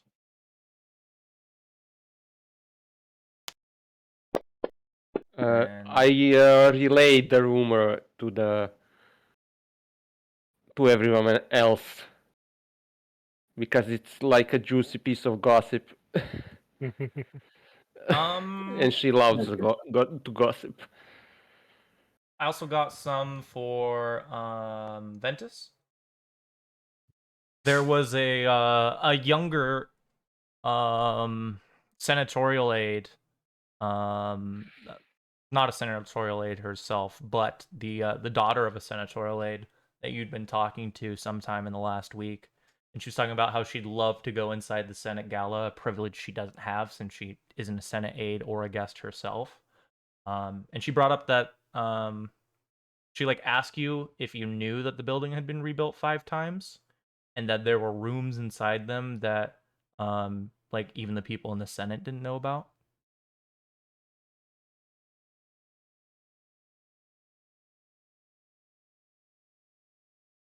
Well, it looks like I found my date for the evening. You can't bring people in is the problem. You don't get +1s. You are a +1. That's what those badges are.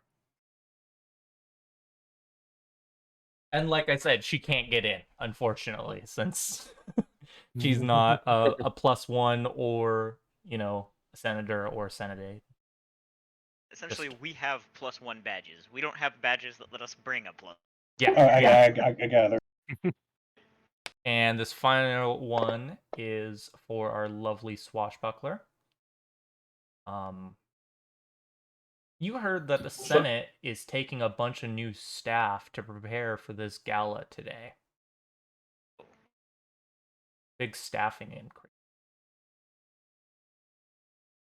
There's been a large number of Senate has increased their staff significantly for this, so it's possible some of the people there, staff, will not have been there as long and won't be as well acquainted with their jobs. For how it could be useful at this moment, but something to keep in mind.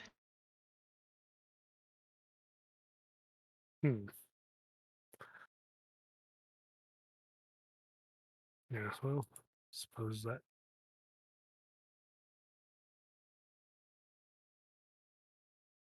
may provide options if one of us ends up on the outs, as it were. But I generally recommend keeping notes for these kind of games, but I'm yeah, gonna tell you all now that this campaign is gonna make it more important than others. yeah,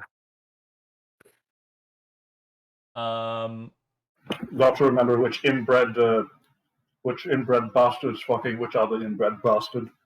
Could be helpful. Jacob, could you just repeat that first rumor that Lucia got? Because I think I missed a couple of parts of it.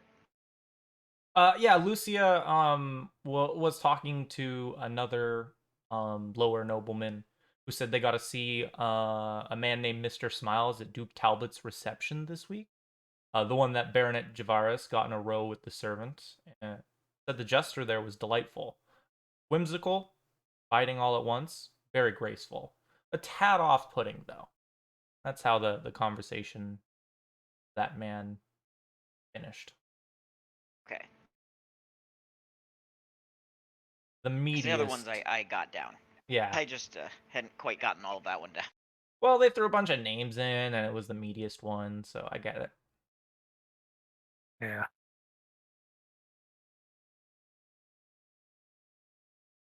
Okay.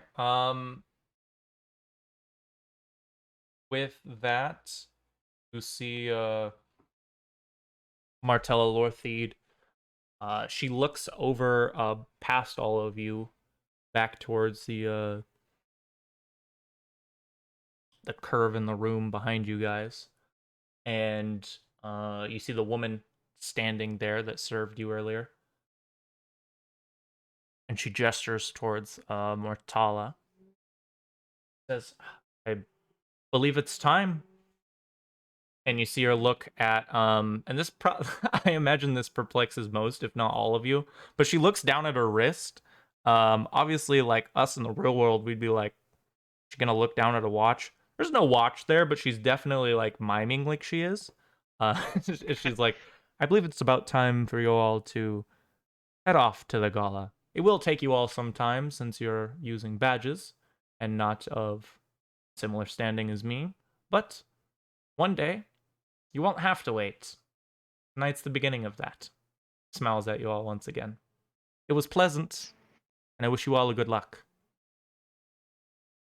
Thank you, and may you have a pleasant thing of enjoyment instead of intrigue. Can I get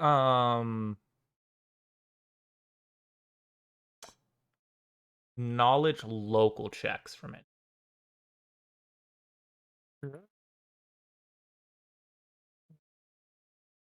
Okay.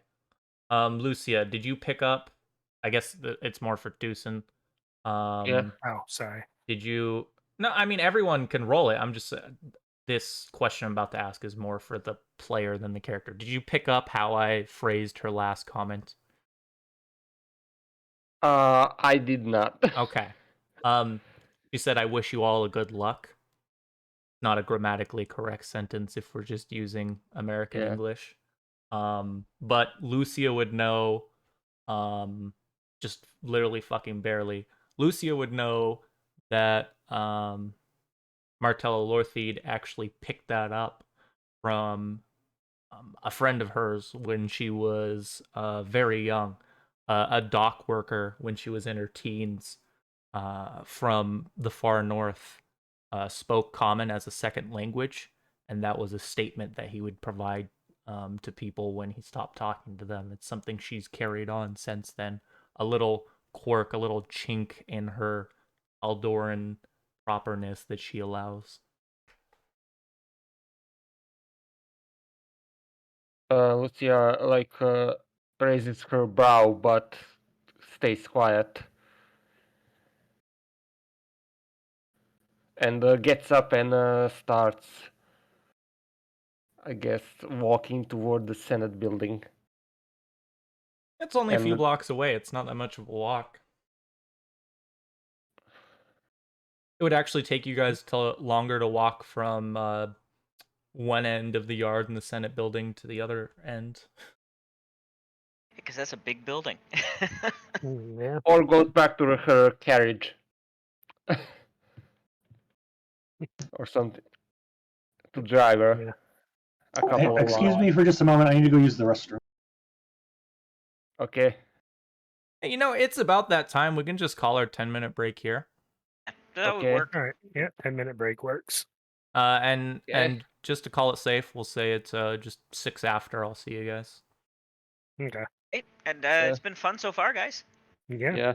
A lot. Yeah. Yeah, I need a 10-minute break to walk the dog. Sounds good. Get some restroom times myself.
Alright, I have returned.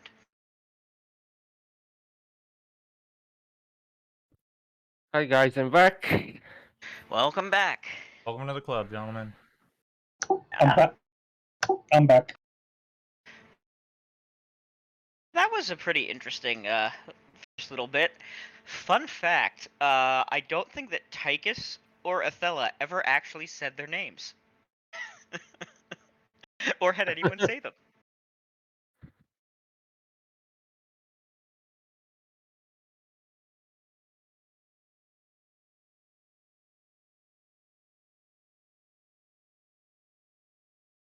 There's definitely been multiple moments like that in the conversation today where at the very least someone has had the opportunity to pick up some information that is pertinent to them.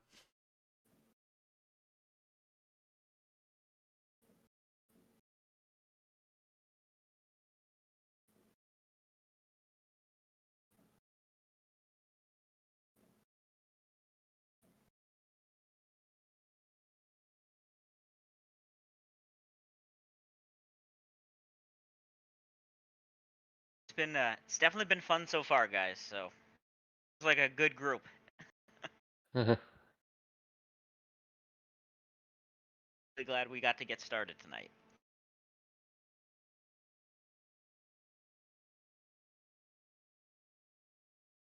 Let's just all cross our fingers and hope that a spawn of Rovagug does not get to our city. Nowhere near high enough level to deal with. Yeah. Well, it's actually, I think it's the Great Old One in Verasia that's scheduled to wake up and start working its way east, southeast. All right.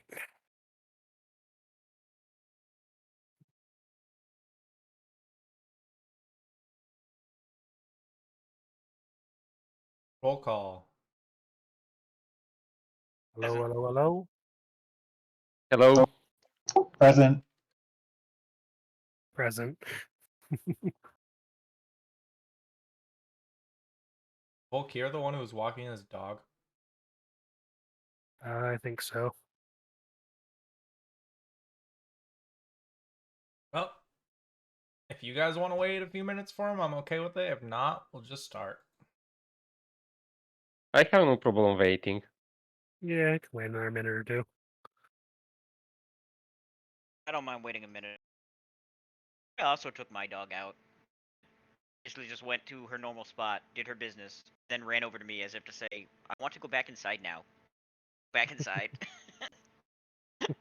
What we could do is we could talk about some mechanics we're going to be using during the Mhm. event tonight. Oh, sure. Okay. Okay.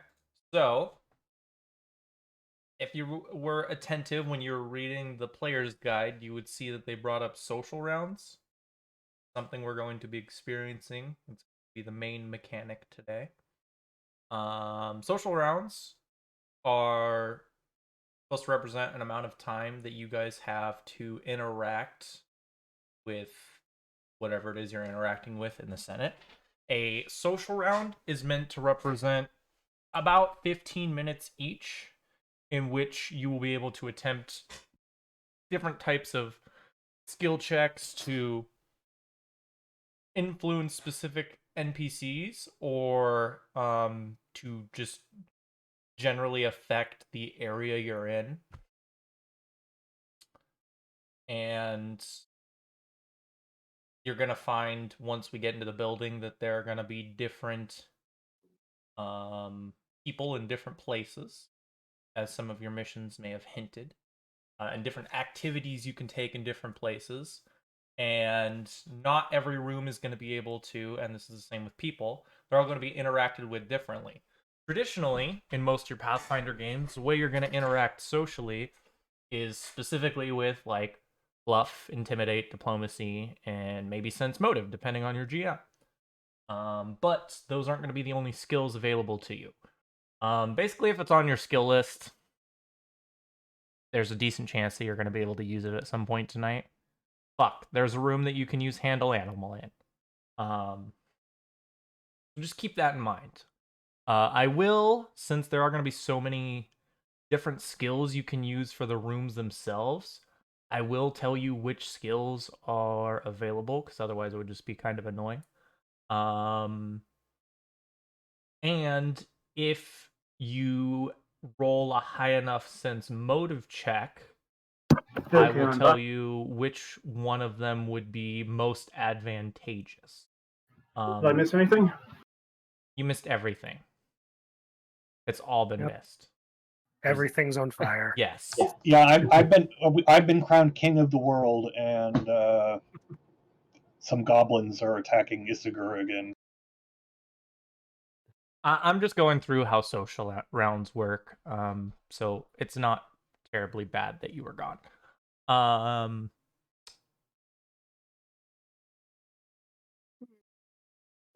Excuse me. Well, that's good because while I said I was walking the dog, in reality I was actually banging your mom. My mom's dead.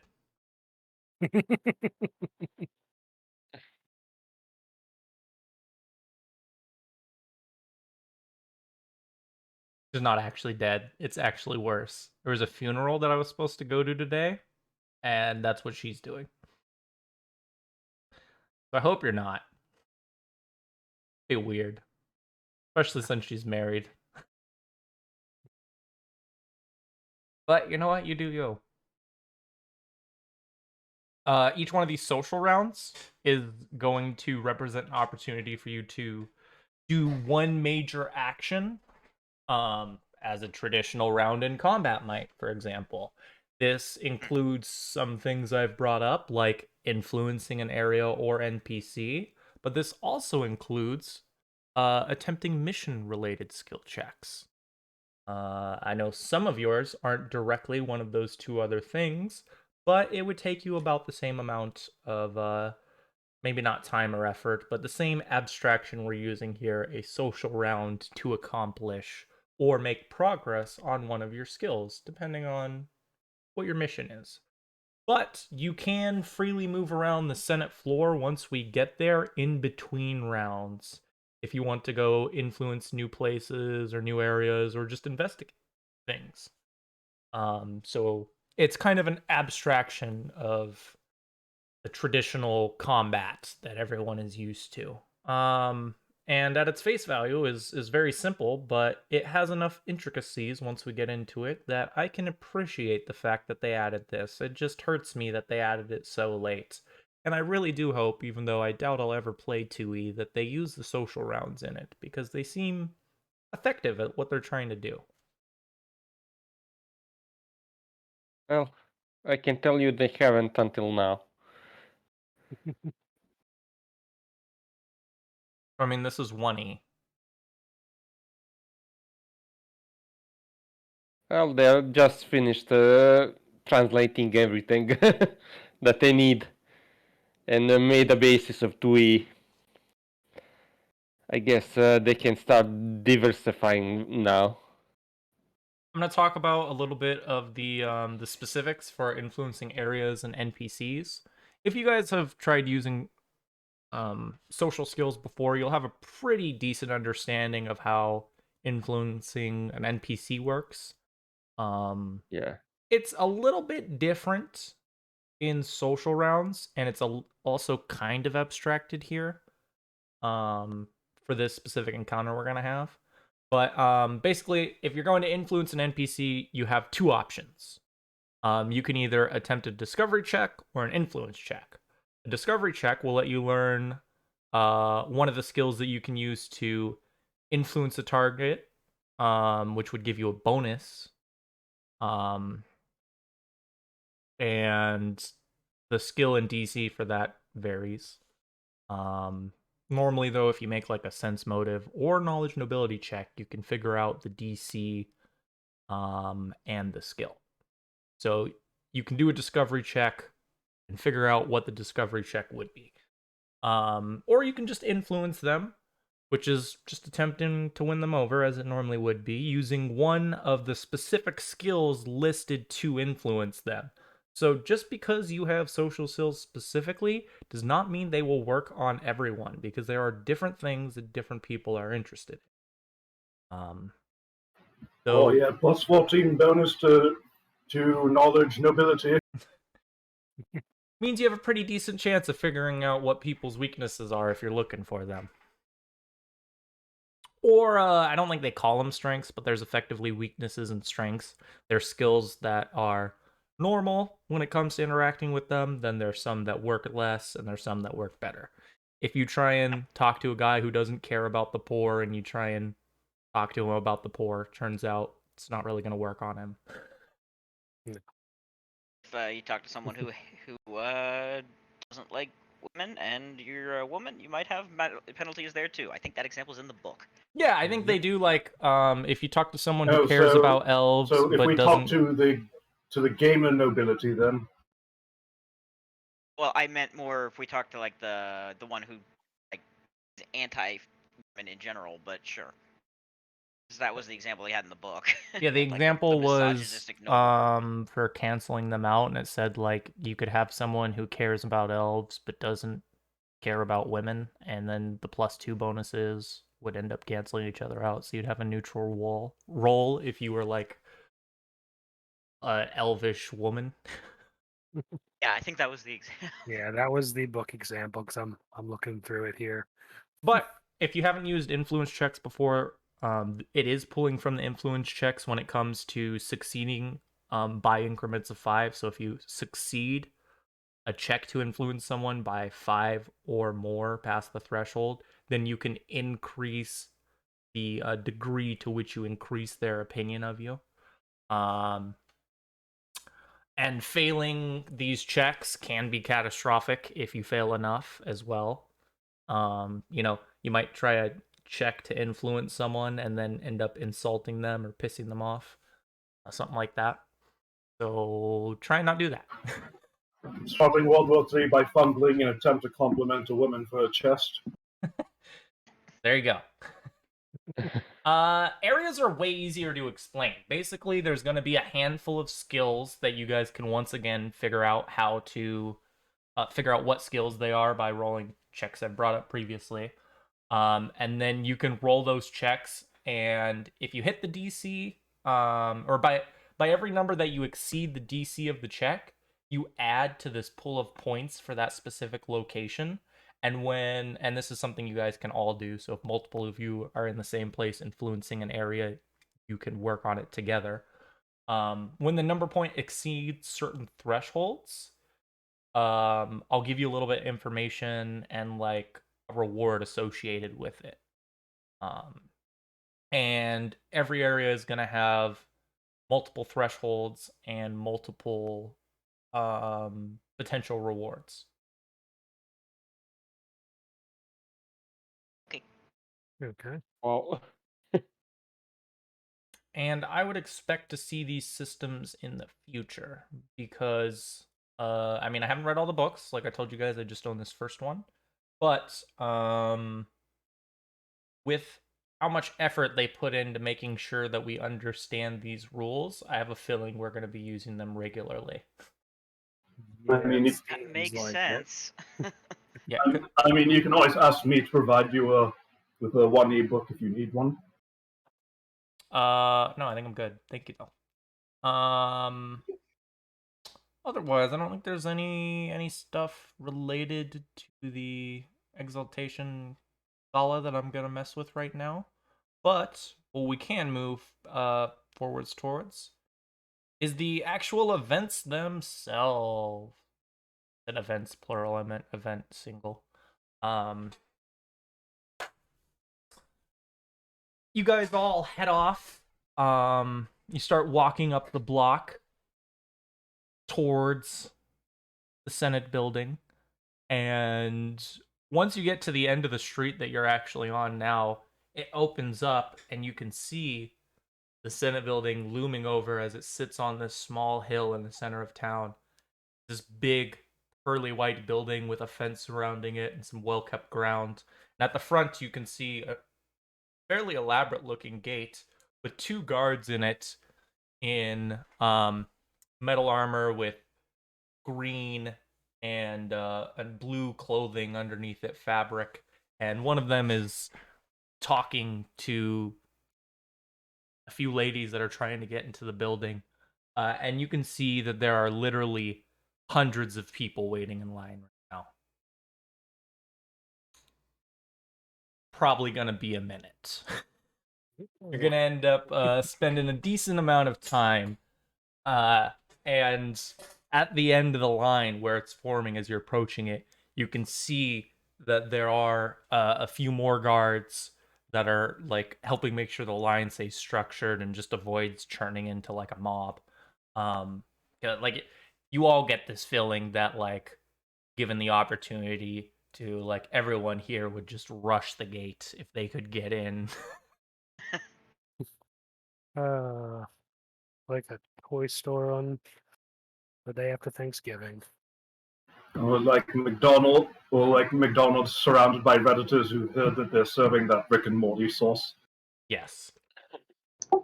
Since as a member of one of the major houses, is there any way I can attempt to skip the line? No.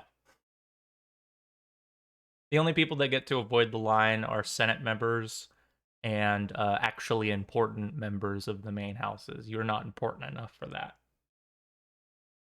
Okay. You're of a main house, so you're more important, but you're not quite important enough.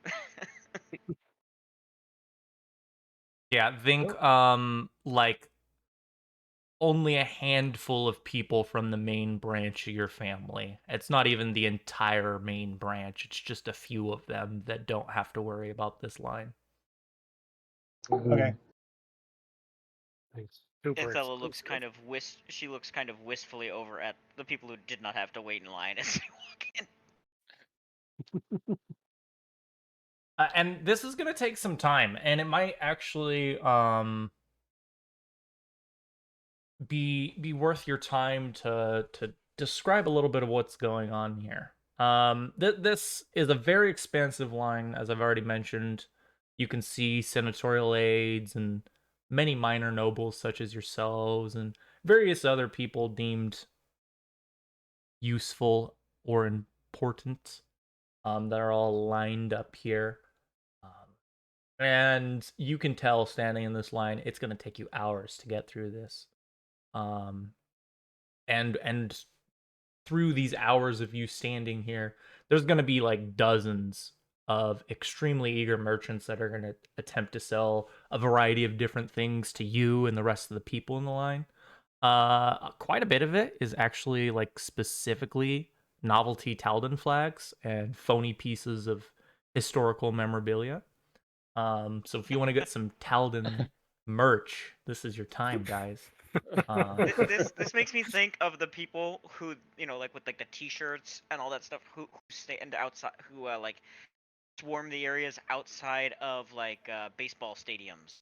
Yeah. Golf stadiums. That's what you have. Yes. I'm thinking more about the obscenely long line in front of the Eiffel Tower that made me not want to visit it because it zigzagged for like 2 kilometers.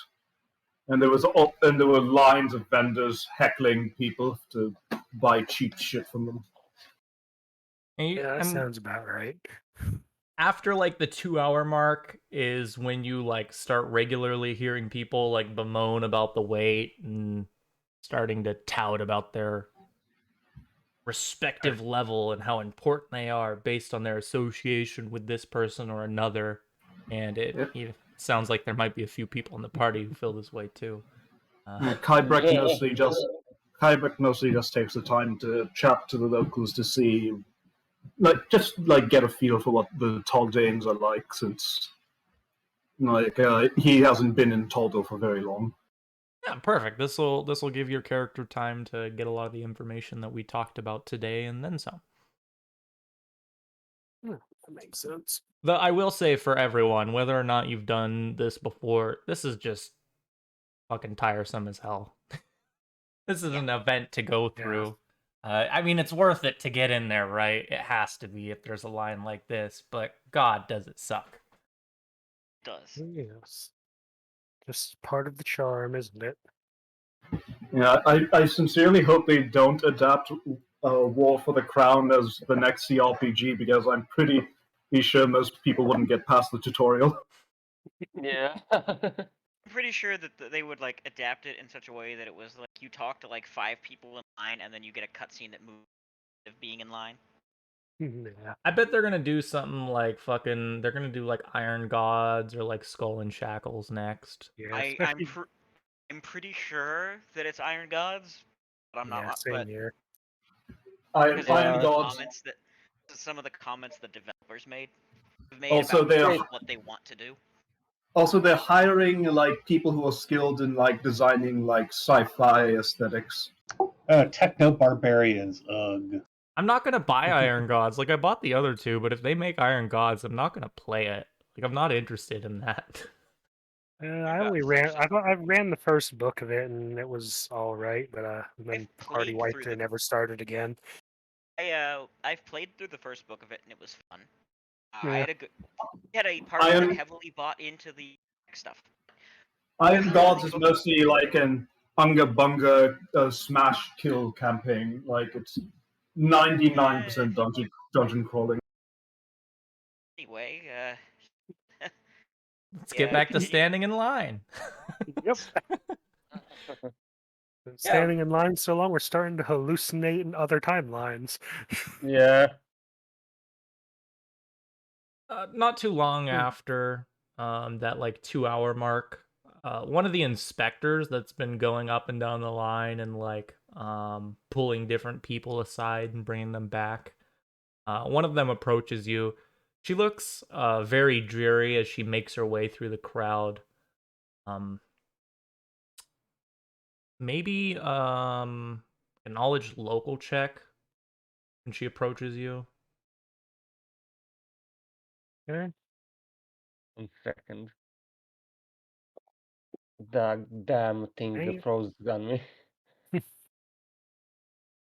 okay, why does it say knowledge local arcana untrained? I don't. Something I messed up when I entered the info. You probably had a skill for knowledge arcana that was or local that was already set up, and then you added a name onto it.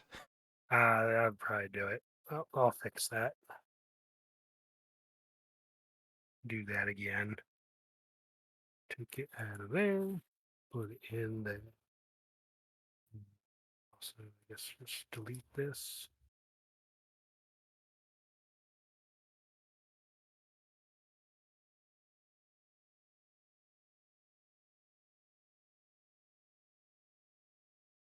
Do you have the ability to roll that untrained? I thought you were just asking everyone to roll. Sorry. I'm asking everyone who has it, but unless you have an ability, you can't do most. Yeah. You can't do a lot of checks untrained. Yeah, this is why we probably should. Technically, you can roll knowledge untrained. It's just you can only get things that are D10.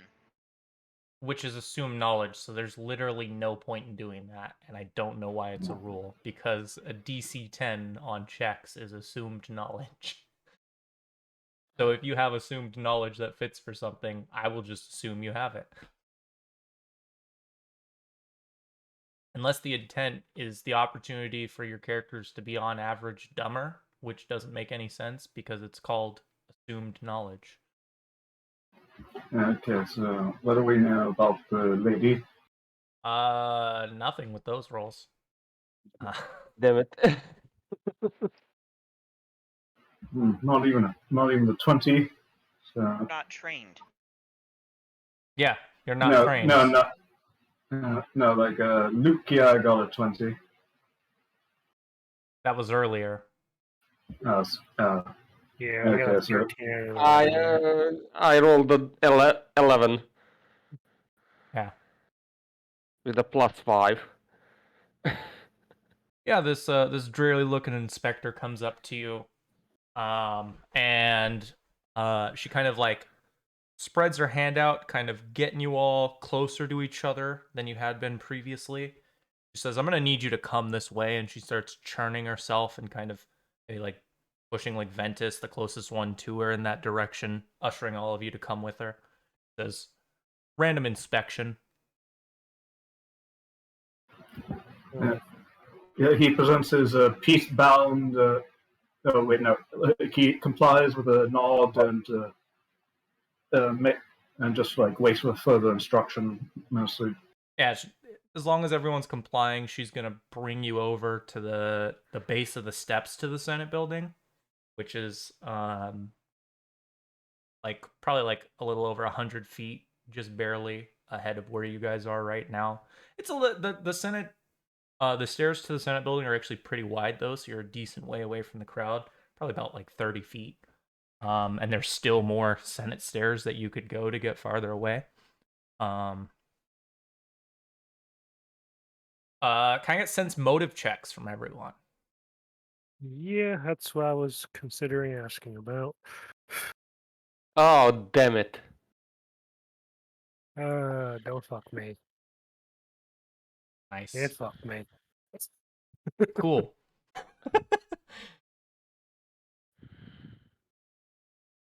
Nice. Starting out well, guys. Well, I mean, Othello didn't roll badly. She rolled above average. Yeah.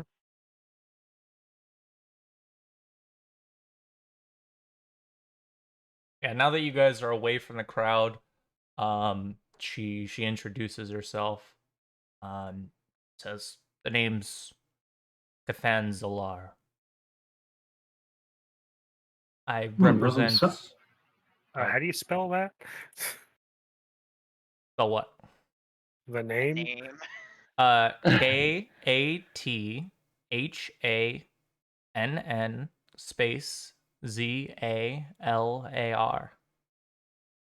Cathan Zalar.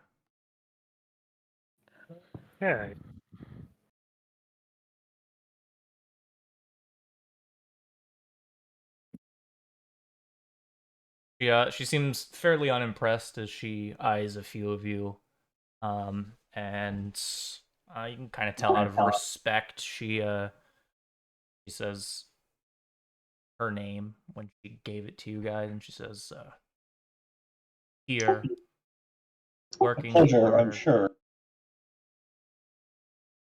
here working for a common friend of ours." And as she says that, you see that she starts patting Ventus down. Uh, Ventus, do you have anything on you shouldn't have? Nope, I don't think so. I've got. I don't actually have very much on me. A dagger, some smelling salts, and an antitoxin.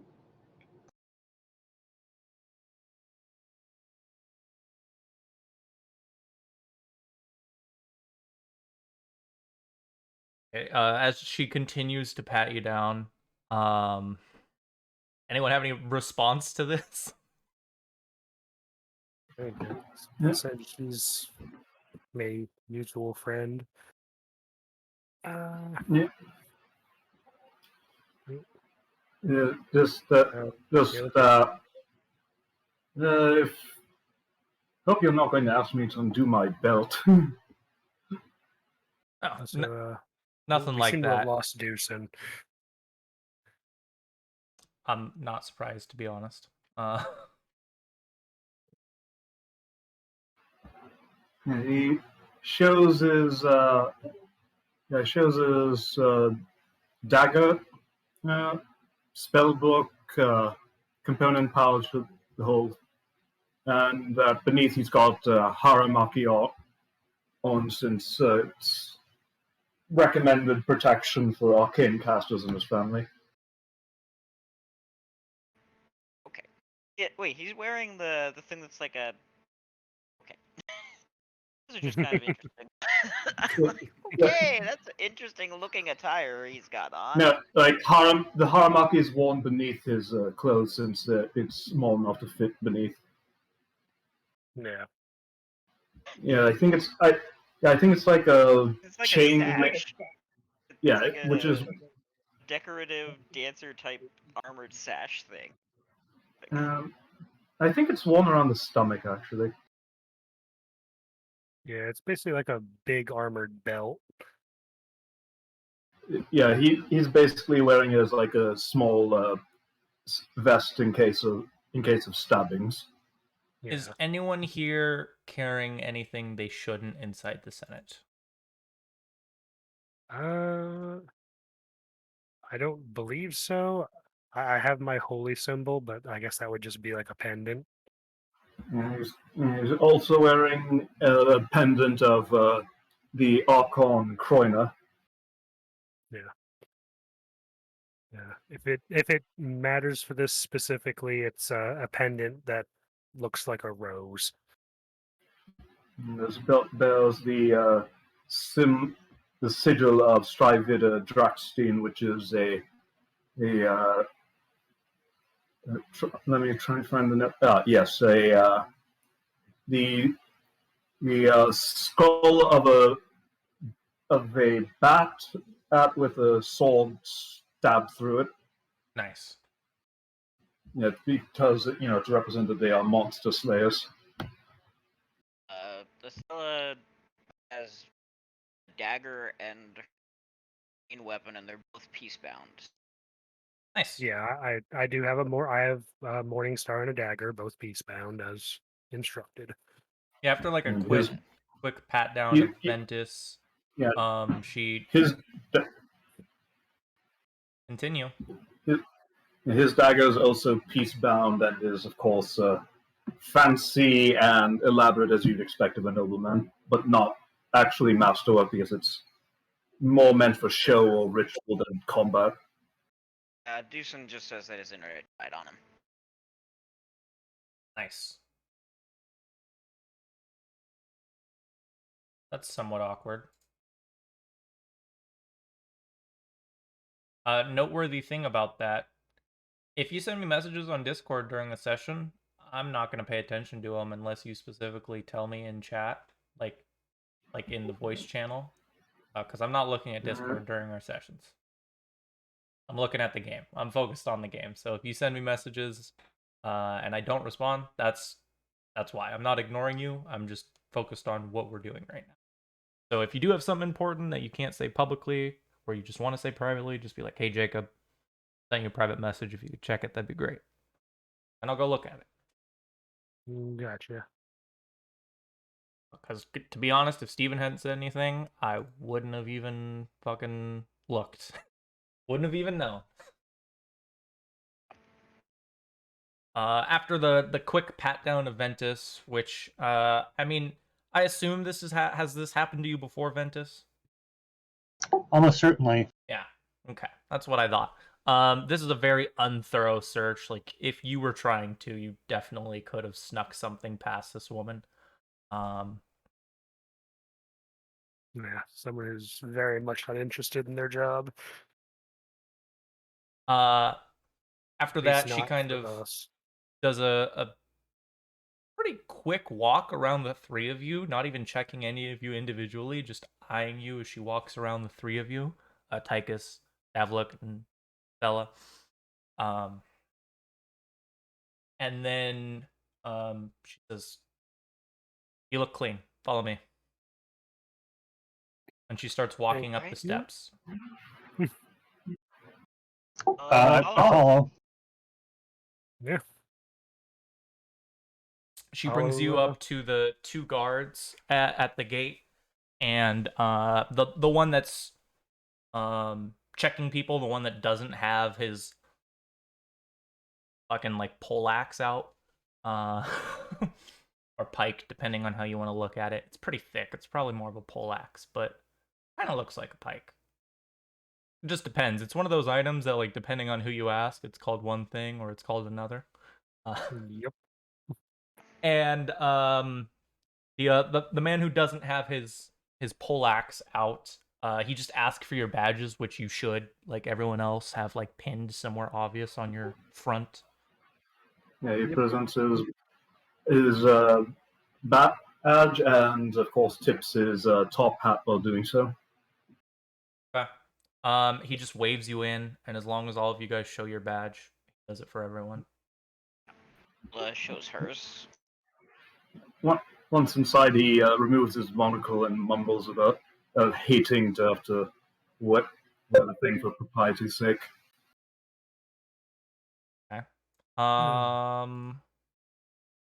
Deucin said that he's going to try to get back in if he can, but that his internet is down, so it'll just be. He says, "Continue without me, and I'll join if resurrects." Sounds good to me. Alrighty. And now that you're in, kind of walking down, not like downstairs, but kind of down a slight hill towards the entrance to the building, and you get to this set of white stairs.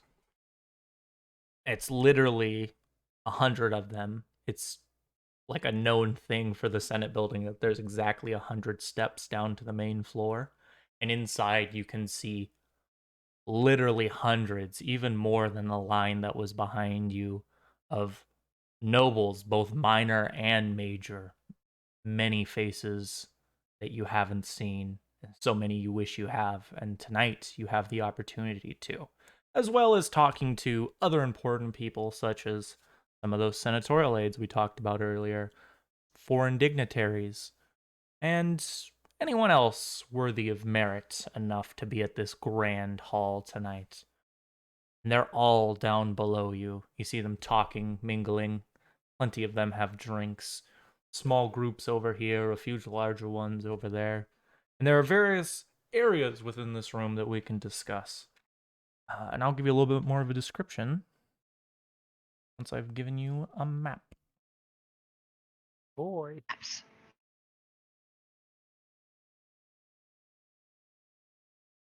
Feel free to make this your background. If you don't know how to do that, I just shared the image with you, and next to the exit symbol in the top right to close it, there's an arrow that points up and to the right. That'll make it your background so nothing can get behind it. I see. It is a. You're right, Jacob. It does look like a spaceship. Just a little bit. In front of you sits the gallery for which you are entering. This is the part to the far right. There are plenty of people in here. Banners, trophies, both of which line the halls of this arcade. You see a handful of them displayed openly, while others rest behind these very intricate looking glass cases, while there's armor that stands on these busts and display cases that present countless artifacts belonging to the great heroes and soldiers of Taldor. You see there's actually a score of Taldan phalanx troops that stand at attention, acting as both ceremonial honor guards for the Senate and guides to some of the military assets on display. So if you have questions, there are people you can feel free to go talk with. Obviously, you should feel that way about everyone. The noteworthy NPC here, the one that sticks out the most, is High Strategos Maxillary Petherius. Which is Boy. relevant to someone who's not here. And yeah, and relevant to relevant to multiple people, probably for different reasons. Yes. And as always, like, getting to know a prominent NPC is good for everyone. And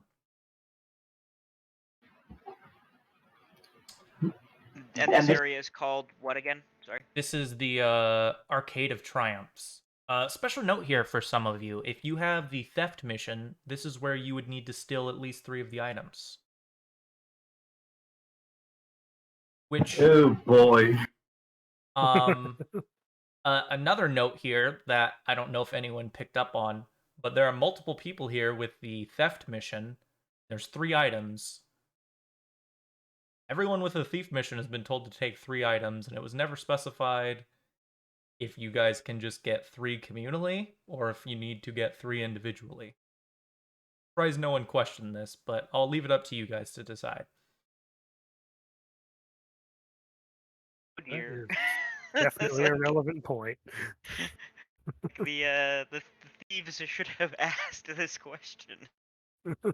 I was this is the expecting it. entry complex on the right before the garden, right? Yeah, I can actually throw you guys on the map. You are at the top of the stairs. You haven't walked down them yet, but I will put you on the stairs. And you're kind of just taking this all in, and I'm going to describe some more of the stuff you can see from here. Oh, this is what it's all for, then. There's also an open area, a courtyard, That's at the far end of this. You're not going to be able to see everything I can explain, but it's stuff you guys can find, so I'm going to talk about it. Inside is just an absolutely beautiful garden. Assuming, like me, you're into that kind of stuff. There's going to be some catered patios you can go to that are surrogated with these small fences, some coordinated military displays if you're into that kind of stuff, and even a makeshift zoo that's been created in there with a bunch of imported animals and magical beasts that have claim to the few open spaces that are left after all the other stuff put in there, including something you guys would notice once you get in there. There are multiple small hives of bees that are busy pollinating some of the exotic flowers in there.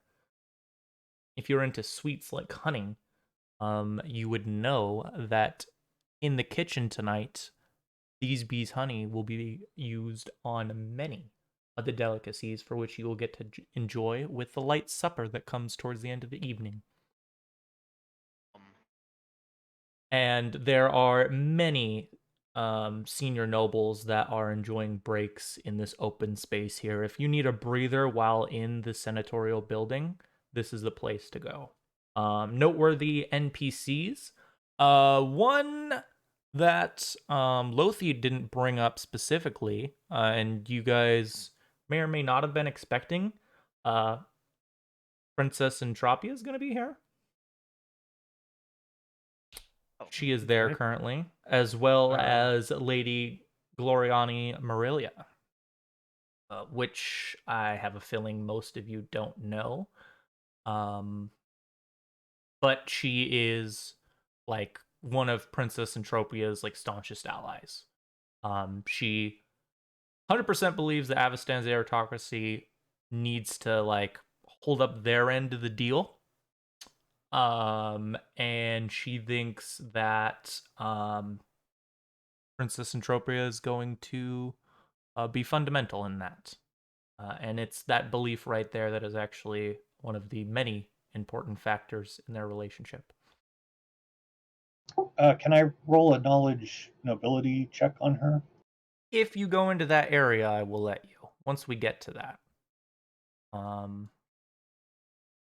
I'm gonna give us some time to figure out where everyone's going before we do that. What was what was the name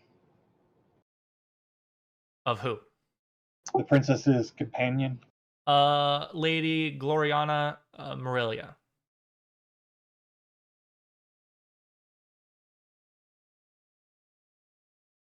I'm just spelling it phonetically so that I can pronounce it when I if it's spelled wrong, it doesn't matter too much for my personal notes. Gloriana space Morilla. I was really close. The only thing I had wrong about her name was I had it as an E instead of an Fair. that last name. The area they're in, that's which part of the map? What are we talking about? What part of the map are we in?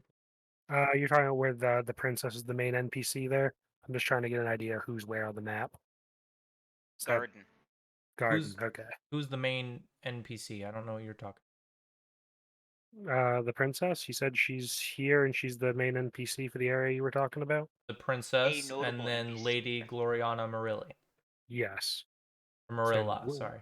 They're both Marilla. there. Those are the two noteworthy NPCs. For which part of the map? Courtyard. Okay.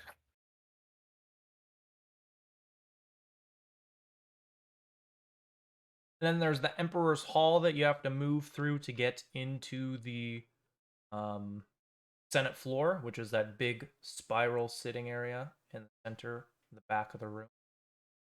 Normally, it's closed to non-senators. You can't get in there.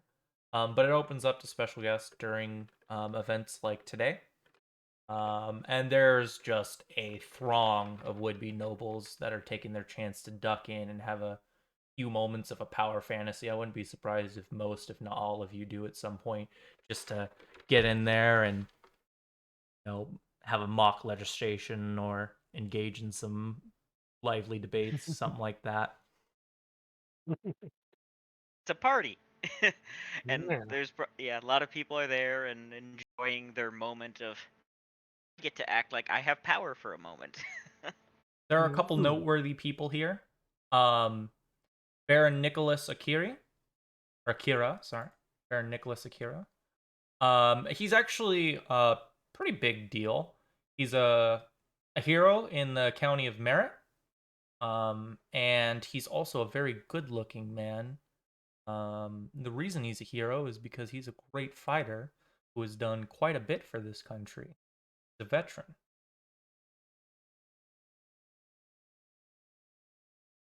And the other man is actually someone you guys probably like. Probably one of, if not the most important person here, depending on how you look at it. There's quite a few people that would say I'm a fucking idiot for saying that if we're talking about Taldans. Calbile of the Breezy Creek, he is the man being honored tonight. He's the reason we're here. For those of you that don't know, this whole ceremony is meant, basically, what happens is Haldor regularly takes non-nobles and brings them into the fold, like people who are very accomplished within their country at different tasks. And Calbile of Breezy Creek, well, he's from Breezy Creek, and he is an artist of remarkable skill. So tonight he's going to become the newest noble and start the newest noble house within Taldor. His specific skill is tapestries. Ooh, nice. Specifically the weaving of them. Just to make that clear, he's a very good weaver. It's actually really tapestries are really cool. Like I've seen some of the actual like old ones are impressive. Yeah. If you've looked at a piece of tapestry and you know how it works, that's good. But I specifically brought up that he was a weaver in case you didn't, because there's some people that think a tapestry is just like a painting, which is not the case. Or it's also commonly mistaken for an embroidery, or they're mistakenly called it, like people often think embroideries are tapestries when they're not. You know what? I can see why that would be the case, but I'd never thought about that before. That makes It's sense. because though. of the Bayer tapestry, which is actually an embroidery, but it's a big historical one in France, I think.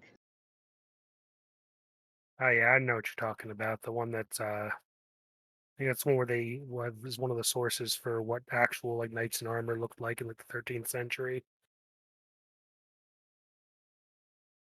Yeah, it's the record of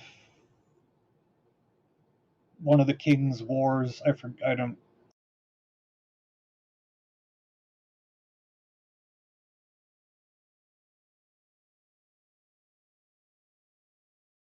Anyway. Yep. So far we know about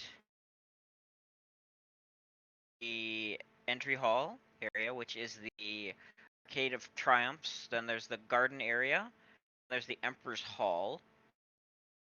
Yep. And then the Senate floor talked about. And it's specifically a courtyard, just to make it clear. To the south, the wing that splits off from the Senate floor to the south, that is the servants area. You guys wouldn't be able to see that. Remember, you guys are kind of looking down at the building right now, so you can probably see like the outsides of the building, but like you can't see the inside of a lot of the stuff I'm talking about. I am just giving you insight into it. For when you go hang out there. Servant area is basically what you'd expect. It's just a nice servant area. There aren't any NPCs present that I am willing to discuss. But I'll go to the servants area. I'm sure there's stuff you can do over there. Up to the north, and this is the last area I'm going to talk about, is the Imperial Archives. This is actually something noteworthy for anyone of a more scholarly pursuit. The Imperial Archives, and this is honestly a shame what I'm about to say, could have been like the greatest collection of knowledge in Galorian if like Taldor had invested in its upkeep, but just like so many other things that they don't give a shit about, they just let it fall apart. Uh, so it's We're super still proud of it. We're not going to clean it though. Yeah, It- so that's how they fell behind Absalom in the nerd department. So it still has a reputation and a sense of grandiose that a lot of places couldn't claim. But if you are of that pursuit, then you would know that like it could have been so much more if the men before you did something about it. And I'm Well- saying men specifically. Normally I would say people, but I'm getting into the Taldor mindset. Yep.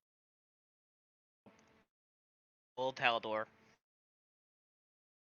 So that's basically why Absalom is considered the center of learning in Avestan and not them, right? That is a big part of it. Yes, they like I said, this could have been the place, but they let it fall to a state that it's not. Noteworthy person here, um, a man by the name of Duke Leonard Cenimus. Leonard. He's actually the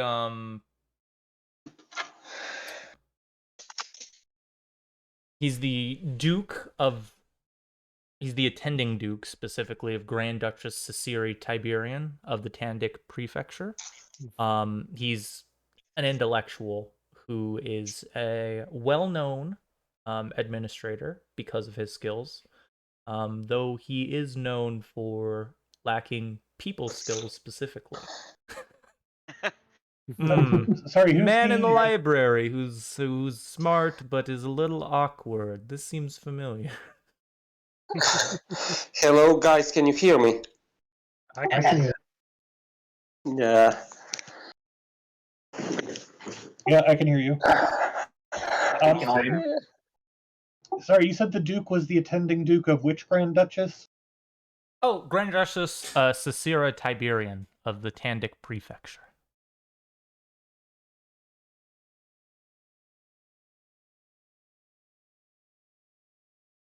Very important. She has a fun title. Also, her last name's Tiberian, and Tiberian Sun is one of my favorite games of all time. So I can't handle the skirmish mode on that because the AI cheats like a motherfucker. that is true. In all of that franchise, it's true. Except for with the third one, it's like they cheat in your favor. Like they're artificially bad if you start doing too bad. It's like just, the it's Tiberian Sun. The cheating is very blatant. Like, no, the fuck you can't have a fucking ion cannon ready in 5 minutes. You're just not an AI, man. You're just gonna have to live with that. Okay. But this would be the time that we talk about the ongoings of our current situation. Our intrepid adventurers. Everyone is gathering casually right now. Part of that being because there are so many people that haven't gotten here yet. It's gonna take some time to build up. It seems like enough of the crowd is here that a lot of the people have begun to mingle with multiple groups. But if you'd like to, I think you guys have some time. I'll even give you the amount of time based on what you've kind of seen behind you and what you see in front of you now. You probably have about a round of just like casual gathering before the crowd begins to shift, as you can kind of slowly see the inner workings of it as people move farther into the building. So if you'd like to, you can specifically choose to influence one location, and obviously you guys can split up or all go to the same area, whatever you prefer, but that is the only thing you can do in this social round, is influence a location. This is a representation of you getting your hands wet. You're not addressing one specific NPC. You're warming yourself up to the room and trying to get people's eyes focused on you. You're trying to weave your way through it. So, Oh, okay. if you guys would like, you can go in any of the 5 core places I mentioned. You'll notice I said 5. The Emperor's Hall is not a place you specifically influence. But if you guys would like to go to one of these 5 places, feel free to move your character tokens around. And we'll start talking about these different places and see in what order we're going to do all this. Actually, on that note, let's get initiative going. How does that sound? Just to clean up the order in which things take place. Sure. Alrighty. Okay. Is initiative the same for social stuff? Yeah. Okay. It just says there's rounds. It doesn't even bring up initiative, so maybe they don't want us to do it, but I think it would just make it cleaner when we're deciding how things go. Yeah, that's fair. Athela has the highest initiative modifier, but did not roll well. Because, like, keep in mind with what we're talking about, it's not like you guys are actually fighting anyone. Yeah, this is Uh, just what order we're deciding we do stuff in. Yeah, this is all happening at the same time, and it's like an abstracted concept of roughly 15 minutes. So it's really what you're accomplishing in that period of time, as opposed to like, okay, at the same time, one of us is gonna throw a spell and one of us is gonna stab a guy, that kind of stuff. If Yeah. that starts happening, I think we've already lost. Yeah. You're level 1, we definitely lost. I'm gonna take on Taldor and all its fucking nobles. Let's go. Yeah, that kind of character wouldn't last long in this campaign. Not I what this did roll this game for is, you, This Deucen. campaign is about reforming and helping Taldor succeed. not fighting all of its nobles. I will quickly go over the different rooms just for Deucen's benefit. I'm not going to go into the detail I did before, but there's the room that you guys are in front of right now, the entry room that you have to walk down 100 stairs to get to. It's called the Arcade of Trumpets. There's a bunch of trophies and banners on display there, as well as a score of Taldan phalanx troops that are both there to be ceremonial guards and to answer questions and guide people about the assets on display. I think the internet is back. Let me try join the game. Nice. Cool. All right. Cool. In this location, you could find that good old high Strategos Maxillar Pytharius, if you'd like to go chat with him. Just beyond that is a courtyard. It's full of exotic plants, imported animals, and magical beasts that fill up the few empty spots with a coordinated military display mixed in. And it's an open-air courtyard. So there are multiple senior nobles that are taking breaks in there. For example, Princess Entropia is here, something that nobody really knew was going to happen. She wasn't expected to be here. And then a woman by the name of Lady Gloriana Marilla. And she is a staunch ally of Princess Entropia's. And she has a firm belief that members of Avastan's aristocracy need to hold up their end of their social construct. Like they're not doing their part. And that's one of the many things that links those two together. That's part of their relationship, is that belief. Just past that is the Senate floor. Normally, if you're not a senator, you're not allowed into this room, but on a day like this, the day of grand exaltation, people are allowed to. So there are plenty of would-be nobles that are taking opportunities to duck in and live up a few moments of a power fantasy, issuing mock legislation or just engaging in some lively debates that plenty of people willing to partake in. Couple noteworthy people there. Halbio from Breezy Creek. He's the man who is being elevated to noble status this year. That's the whole point of this event, is to elevate commoners to the noble status. And he's been chosen for his very specific skill set. He is a amazing weaver, and he weaves tapestries. It is like a commodity that so many people here wish they had their hands on, and you would probably be surprised by the amount of people that are looking to talk to him today just to get a hand on that. And a lot of people that are trying to talk to him because he's the newest member in this game called Politicking that you're all involved in. Also, there's a Baron down there, Baron Nicholas Okira. For a second, I thought you said there was a bear down there. It's like, oh, There's a whole are we in fucking bear. Oh yeah, dancing bears, night of entertainment. No, but the Baron is a big man who's a hero over in the county of Merritt. He's equally renowned for his handsome looks as well as his skill in combat. He is a well-known veteran that a lot of people take count of a lot quicker than most people in the room. There's only room for one twink in this building, and that's me. Okay. To the south, Something tells me, is based the, on how he's described, he's not that kind of attractive. to the south is the servant area. That's the place that breaks off from the Senate floor to the south. So, not any NPCs of note that I'm going to bring up there, but I'm sure there's some stuff you guys could enjoy doing down there. Oh yeah. Personally, seeing as I'm a man who likes food and I'm not big into crowds, I could find myself down there if I was looking for a break. Unless the exotic animals were cute, because I do love animals and nature. So maybe I'd go over there. Maybe I'd do both. I don't know. You said you had a map. Could you reshare it?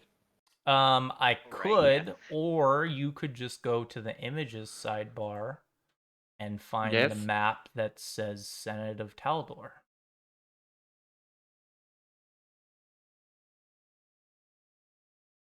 There. And finally, the last noteworthy place that you can interact with is up to the north. That's the Imperial Archives. A place that could have been the greatest collection of knowledge in the world had previous members of this Taldor Empire taken care of it, but they didn't. Still noteworthy in its own regard and still ahead of quite a few competitors, but nowhere as great as it could have been. If you're an intellectual, this is a place I could see you finding yourself. Another form of escapism I could see to an extent. And there is a noteworthy man here. His name is Duke Leonard Cenimus, and he is the attending Duke of Grand Duchess Cicera Tiberian of the Tandic Prefecture. A intellectual man who is a very good administrator, but is a little bit awkward when it comes to socializing people.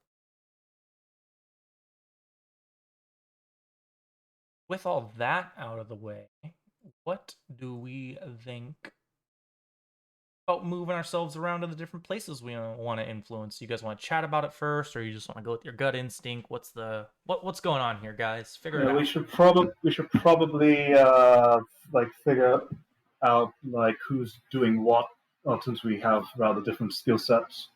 Yes, I think we should probably try to move to different places to try and influence different ones. Try to figure out where the targets are for some of our missions. Yeah, like things like I do not have any dexterity bonuses, nor do I have any points in sleight of hand, so I am like absolutely not a good thief. Good luck. I was out of character, not in character. Actually, in character, she probably still would have said good luck. It just would have been much more genuine and not laughing. About how do we have some idea how long these festivities are going to be going on for? A few hours. There's plenty of time. All right, few hours. Hopefully, we can work with that. Though, keep in mind that you have been waiting in line for a couple hours. That is a fair point. Didn't really consider that. That's unfortunate. You could be expecting to have lost half at the most of your time.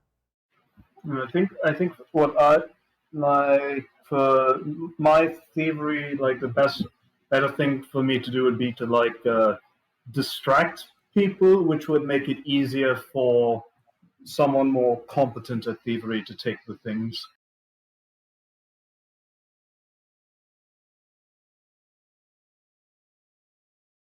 Well, right now we just need to figure out which room we're going to try and influence for our Yeah. And first thing. different ones of us can do different places too. So I was going to actually go to the courtyard and try to Yes. influence that. Feel free to move your token over there then. Here, I'll unlock it. There you go. Bill, move it now. Also, how do you move the board without having to zoom in and then zoom out and then back in? Just hold middle mouse while you're moving your mouse. Okay, that's slightly awkward, but okay, I can rock that. Okay, so where do you think I should probably end up going? Go with your gut. What kind of groups of people do you think you'd fit in with most? Well, let's see. He is actual nobility, and he is the exotic foreign pretty boy. So that's obviously going to mean that he's sort of the attention grabber. Who's the party's a designated thief? No one? I don't think we designated someone as a thief. Yeah, I think you mentioned you had sleight of hand in your swashbuckler. Yes, she has that skill. That doesn't mean that she's Yeah, going to be a thief. Yeah, I have stealth, but I don't have sleight of hand for reasons. She does not have stealth. All right, so as Titus and Ethel have to do a fusion dance, and then we have a thief. Well, she also is not really a type of person. Yes. We need to find a plucky halfling somewhere. So 4 humans in a dump here when we need in the a- Senate building. We need a burglar. Need to get Gandalf. Color me fucking surprised that we're playing an intrigue game and we don't have someone who's focused on being a thief. I think you're maybe kind of overthinking this a little bit. We're going to have time to, at least some time to, a few rounds to like get through stuff. So we gotta get a feel for the lay of the land. Look for opportunities. Well, yeah. Well, the lay of the land is also the people that are there and the news and the crowds. But like, what I mean is this, you know, when you're doing your influencing and stuff, you're gonna look for opportunities to maybe cause distractions or patterns in guard movement or whatever. So it's a little too early to be developing a really involved plan. Yeah, I was just like, we just need for you just need to decide what your character's gonna go. What they're gonna do right now after. Lucia is going to go to the room where High Strategos Maxillar is. He is designated as her charge, and she's going to try to influence that room. And because I did not see it on the map, where is it? It's the very front hall. Yeah. Like the first room. It's called the Arcade of Triumphs. That's where the High Strategos is. So here. Just throw you in there so you're nice and exposed. I will go for and Morilla. feel free to like go to the same places as other people, because remember, you guys are contributing to the same pool, and there are thresholds. So succeeding together can help. Yeah. Okay. Which room is Marilla in? Marilla is in the courtyard with the princess. Wait. So let me get this straight. So if you've got multiple people in the same room attempting to influence it, that has a cumulative effect? Yes, there is a pool there's a communal amount of points that you share with everyone in the party for a given room, and you guys can multiple people can contribute to getting to the tiered thresholds you have for a room. Okay. Well, So then I'll probably nope. I'll still influence the princess. yeah, Well, that's the thing. You're not influencing the princess. You're influencing rooms. The this room, time. the courtyard. Or that the Yeah. princess is in right now. Is Tychus also going to the Arcade of Triumphs? I'm thinking so, because probably wants to start gathering information here about where different guests are, because there's a whole bunch of names we got to be looking out for, guessing everybody's tasks. We got to figure out where they are.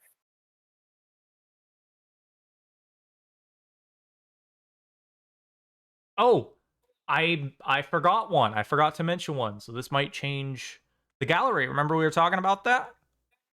Yeah. The gallery. Just as a representation for the gallery, it would be in between. It would be because I believe with the way they're wording it, it's supposed to be like a gallery above, like an observation deck when they say gallery, Okay, as yeah. opposed to like an art gallery. So we would probably put that like here. I'll use Davlook as my guinea pig. If you were going to the gallery, you would come like up here, because that's where the pin is. Because there isn't really a good place to put it. Do you guys see where I moved Davlook? Yeah. Yeah. Okay, so in the gallery, it's the second floor over the Senate building. And yeah, it even says in here, I forgot about this. It says it's not shown on the map. And it's supposed to be an observation deck for the main floor, so it looks down onto the senatorial floor. And there's a handful of nobles. But the gallery itself is dedicated to entertaining the children of all of these nobles. That's where a lot of them are. So it's kind of interesting that the person that brought you here said they're going to be up there, because there aren't that many prominent NPCs up there. Obviously, there's Lortheed. She said she would be up there, and she's probably already up there. I'm sure she got here before you guys. She let you go because she knew she'd get there way before you. But there are a couple people there. There's Countess Abriel Pace. Oh, that's one of mine. She is a member of the Senate, actually. This is the first noteworthy member of the Senate that we have to talk about. And she resides on the western borders of Taldor. And she's pretty fucking cutthroat, actually. That's something you guys would all know about her. She's kind of a make progress at any means possible kind of person. Wouldn't recommend getting in her way, but I would love to see one. Okay, and then there's this name that, like, I could see being pronounced like 4 different fucking ways. So, to whoever made this character, I apologize. I think it's supposed to be Wasilka or Wysilka. It's not something I'm familiar with. It's WY, as in Wendy. Okay. WY SSILKA.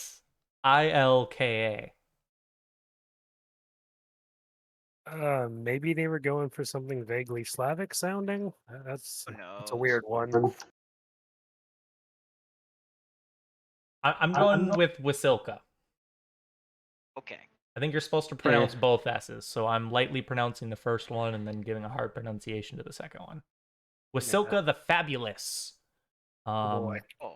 She, Fabulous. or actually, sorry, it's not fabulous. It's fantabulous. Fantabulous. Very Yes. important distinction. She better.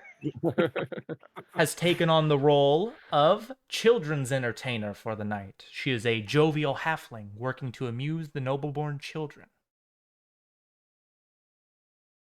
I can definitely see. Okay, this is a children's entertainer. I can definitely see why they go by the Fantabulous. Also halfling. It all fits. And I have images for all these people once you get to go see them. Oh boy. When you say the nobleman's children, do you mean like, are we talking like 10 and younger, or are we talking like teenagers? I mean, it just says children, but based gonna on guess- what her entertainment is, I imagine it's like it's around like the age of like 12 or 13 when it becomes, because that's when in most societies it becomes like the end of when you would still hold on to that title of child. At least when it comes to nobles. So I'm gonna say like 12 or 13 might be the oldest you see there, but there's a lot less of them than like the 10 and under bracket. Yeah, you got a couple of surly preteens with all the little kiddles. Yeah. Then you got a lot of little kiddles.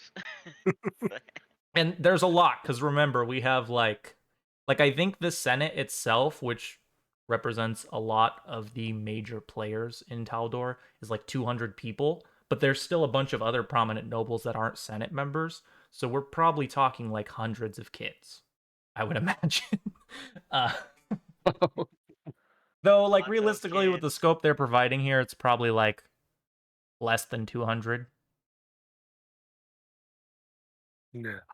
And they probably want it to represent less, but that's just my own headcanon, since they're not like, there are exactly 245 children here. Yeah. But yeah, if you go into the gallery, there's a bunch of kids, an entertainer, and these 3 noteworthy NPCs. That makes me consider going there, since one of my targets is there. But Yeah, I that might have don't been know an if I want important go one to bring straight up. up to the kitty gallery. Go straight up to the gallery. Could go wrong. So many things. You walk up there and you just see like Lothid look over at you. Yep, and it's like, Expecting the never worst. mind, just Homer Simpson back into a hedge. I think I will stick with the main gallery just for this first roll at least, just to try and influence this, find out where the other guy I'm looking for is. Yeah, and just I can... if you're going to the gallery, just move yourself over there. No, I said I'm gonna stick with the arcade. What's it called? Arcade of Glories. Sorry, you called it the main gallery, so I thought you were going to the gallery. Yeah, sorry. Mixed up the Initial room. terms there. Oh, that's Yeah. fair. Then here's what I'm actually going to do, because I know we did initiative here, but if there are people in multiple areas, I think what I'll do is just to make things, or not people in multiple areas, if there are multiple people in an area, I'll just take whoever's highest initiative and then go with their group of people. So we can just start with everyone in the Arcade of Triumphs. So starting at top initiative with the people in there, let's get Lucia's influence check. I will provide you with the different skills you can use, and if you want to know which ones are easiest, and which ones are hardest, then you can give me a sense motive or knowledge nobility. I think it will be a sense motive. Okay. And I rolled badly. Okay. I'll let everyone else do it. Okay. Everyone else in the room, I assume. Yeah, everyone else in the room. Okay. And I'll roll knowledge. Motherfuck! These dice. Oh, these digital dice hate me. At least Athella's not something she's good at. She knows what she's doing. Yes, she knows. She knows nobility. 1 knowledge.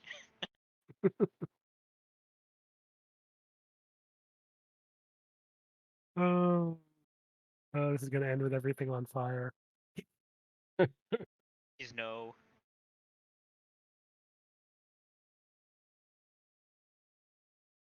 Okay. Well, our swashbuckler can provide this information for everyone, this metagame information.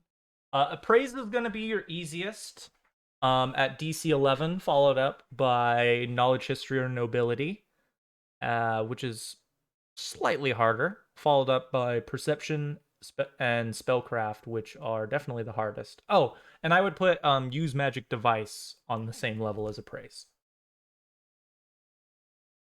It's a pity that I don't have that. Neither a Yeah. class skill nor do I have ranks in it. I would be good at it because I have charisma. A common thing you'll notice with all of these rooms is that there are multiple skills that you need levels in, but there are some that you can do untrained, like perception in this room. Right. Yeah, so you would relay Hmm. that. Well, once again, it's not really something you guys would need to relay. I guess it's supposed to represent you getting a feel for the room, so you would do that, but this is... Yeah, so we like go around, chat a little bit, have a little powwow coming back. General impressions that you get is that the room, its historical value, skills at knowing what you're looking at, or knowing the context, or how they relate to the nobility, are good ways to be successful here. Yeah. Alright. So, Which makes a lot of sense, and I'm happy to see appraise used, even if I don't have ranks in appraise. It's just good to see appraise used. What are you Right. gonna do, Appraise can Deucin? be What's used Lucia untrained. doing? Which Think. skill check? Appraise, I think it can be used untrained. Yes, it can. I was just saying, I like that appraise actually got expressly called out as one of the skills. Is that... Because it's not used very much, so I was happy to see it used. What is I Lucia guess- using? Lucia is going to use perception because of all those skills. That one is the highest. Keep in mind She that that's has- going to be the hardest one on the list. Damn it. Like I said, it's appraise and use magic device that are the easiest at 11. And then knowledge, history, and nobility are slightly harder. And then perception and spellcraft are beyond that by a few steps. So those two are the hardest to do in the room. But, I mean, if Okay, your then- modifier is a big enough difference, it could be worth it for you to go for the harder ones if you're good enough at it. Like, for example, I know appraise is the easiest, but I got a +4 difference between appraise and my knowledge nobility, so I know which one I'm doing. Yep, I guess I will be doing history here, probably going around and trying to try to be knowledgeable scholar of Taldan history, talking to people about how cool we are. I Okay, want to let's start... go with knowledge nobility this Okay. time. Give me your knowledge nobility then, Lucia. Oh, damn it. Jesus Christ. Okay. Oh boy! I drank Not a class Lucia drank too much wine in the bar, in the cafe. Okay. I want to stop something immediately, and I should have brought this up earlier. That's my fault. I don't want any fucking rolls that are low or Yeah. high to automatically represent a dramatic decrease or increase in competence. You're right. Rolling low doesn't mean you're a fucking idiot, and rolling high doesn't make you God. If that's your Yeah. interpretation Yeah, of so- it, that's okay. But what I'm trying to avoid here is people being cartoonishly stupid or good when we're trying to have like a serious intrigue campaign here. Yes. Lucia, let's say Lucia does not have enough experience with the people of this faction. Fair? She could To know have them. also just been distracted by someone or something. Right. There's lots of ways to justify a bad roll. Yeah.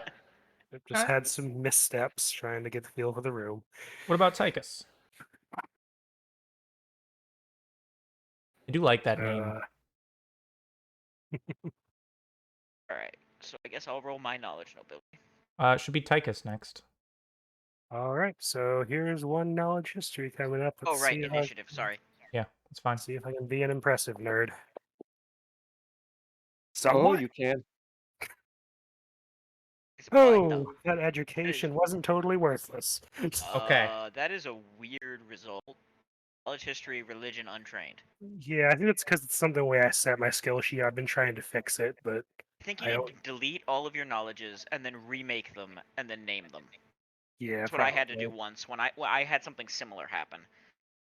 I'll take that roll as it is, but I would like you to go through your knowledges and fix them.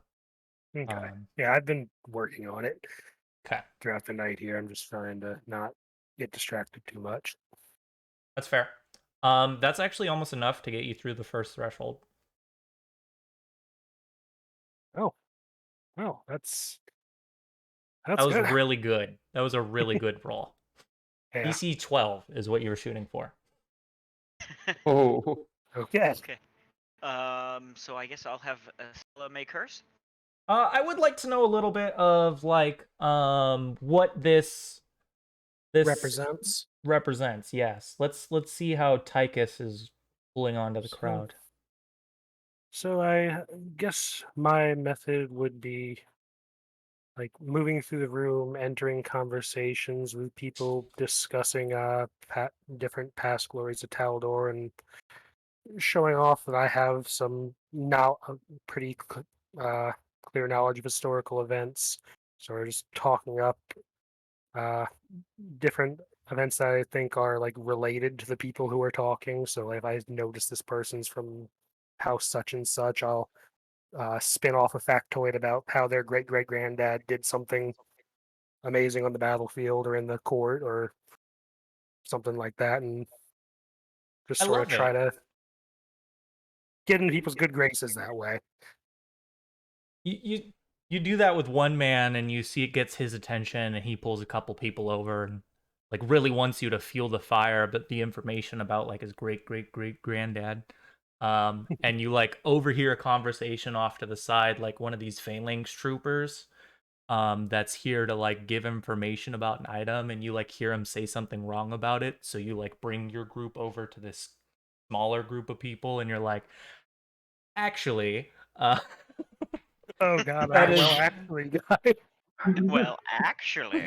that's not actually Okay. who owned this dagger. Yes. And eventually you see like Tychus starts to gather a group of people around him as he's spouting off little pieces of information about all these artifacts. Do you guys think I should roll on knowledge nobility or knowledge arcana or knowledge the planes? You're not in this room though. You're in a different room. Yeah, we need to do Othello's roll first. And I will Okay. continue trying to fix my knowledges. Cool. Okay, here comes Othello's roll. Here we go. What are you giving us? Oh no. oh, Oh, you should have told me. Oh, I didn't tell him. Yeah, it was gonna be knowledge nobility. I'll let you re-roll. Didn't know. I want you guys to Yeah, tell you me didn't before you know. roll. I'm being nobility? particular when it comes to these rolls, so I'll have you re-roll Okay. because I didn't know what you were doing. All right. That is worthy of note. Like, if you guys do a roll wrong, I don't care if it's good or bad for anyone. I will have you do it again. That didn't make any difference. Oh, that's just insulting. That's rough. Well, Tychus is carrying the Arcade of Triumphs on his metaphorical shoulders. Yeah, well, Othello clearly is overly distracted by the fact that she seems to be somewhat distracted by the presence of the high Strigos guy, and kept getting distracted and glaring over at that guy periodically. That's fair. He is an important man, especially to you guys. So Sort of quietly aware of that. Let's move on to the courtyard for now. Let's see how they're spending their roughly 15 minutes. So if you guys want, the two of you can give me those sense motive or knowledge nobility checks. You want to figure out what skills on the influence list are best or Oh wow. Okay. Well, just for the sake of it, let's get Devilux as well. I'll tell you right now, it's guaranteed, but I'd love to see anyways. just is very good at knowledge nobility. Yeah, I've got, I think, a trait and a feat that give me bonuses to it. Nice. Oh right, because you got noble psi on the feet. Yeah. Speaking of people who are good Oh. at things. Yeah. Look at that bonus. You guys don't even have to like meet back with each other, though I assume you do. You both come back with the same information. Yeah, that book probably knows these nobles' families better than they do. Handle animal would be the easiest one here. at a DC 11, followed up by perform keyboard, percussion, sing, string, or wind, which is slightly harder, and then a decent amount harder than those, a few steps, would be knowledge engineering, local, or nature. Oh dear.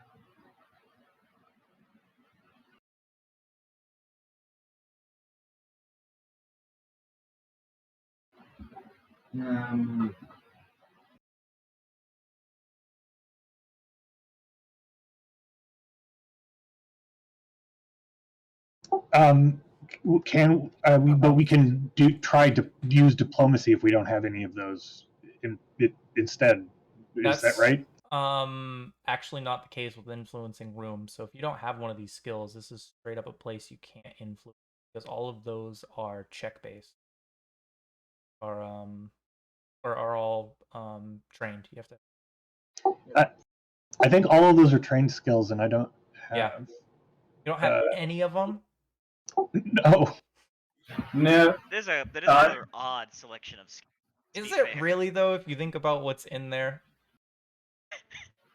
Like I've got a few knowledge points, but none of them are nature related.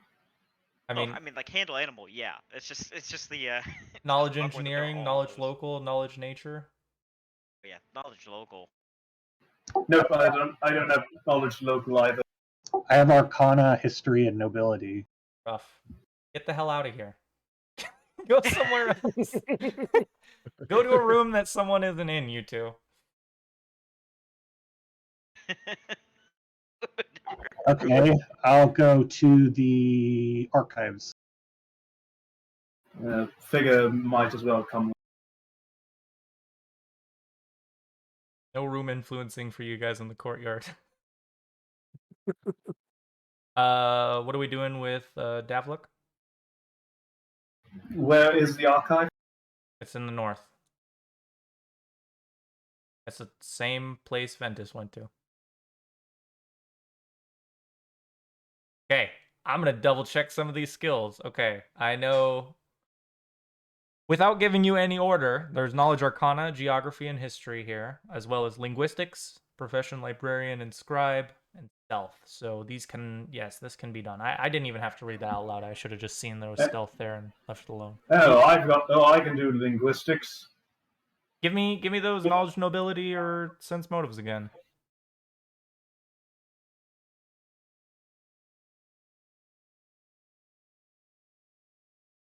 Waivers. But still a 17. No, the great thing is about that is you have a plus 14, so you can roll a 2 and you would pass. Okay, you guys would know that it would be easiest to do a profession librarian or scribe here, and I would throw linguistics on the same, and that would be an 11, and then stealth or knowledge arcana, geography, and history. Those would all be much harder. You didn't tell me what you're rolling, so I'm gonna have you re-roll. Okay, I'll be rolling linguistics to flex his rather impressive knowledge of languages is acquired from years of studying from his family's archives on various monsters, including the languages of the daemons of Abaddon, dragons, elves. Let me check his full list of languages. Celestials, the creatures of Lang, Skaldic, Necril, Elven, and Varisian. Okay. Yeah, that's what packing ranks into linguistics will do. His rank in linguistics seems to have done much more than Thella's rank in linguistics. You want to give me that roll again, Volkir? Yeah, I've got a trait that means every rank I put into linguistics gives me 2 languages. Oh, okay. Yeah, that'll do it. You want to give me the new roll? Okay. Nice. That'll give you guys some points. Actually, let's make a little public note here for you guys.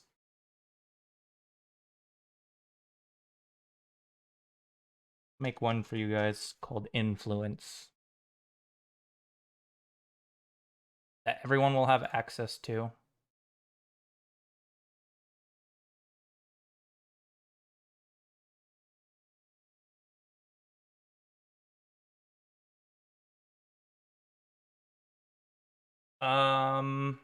You did good. We can move on to Ventress while I'm setting this up. Okay, I'm gonna roll. You said it was knowledge, arcana, knowledge, history, and knowledge engineering. Knowledge, arcana, geography, or history.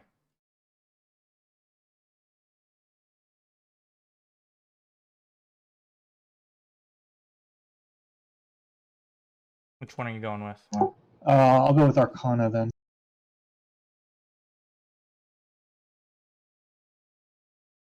Not great. That's rough. The flexed knowledge has not helped you, fortunately.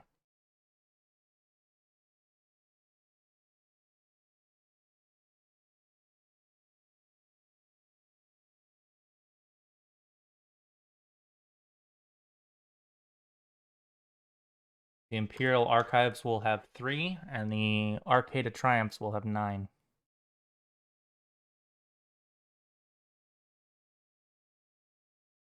Close, very close, I'll admit.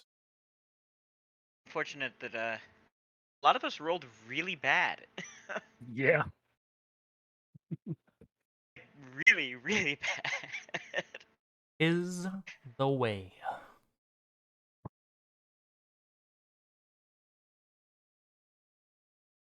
And now Very we're good going to in-character reason move for on to having the bad rolls. next part of our event.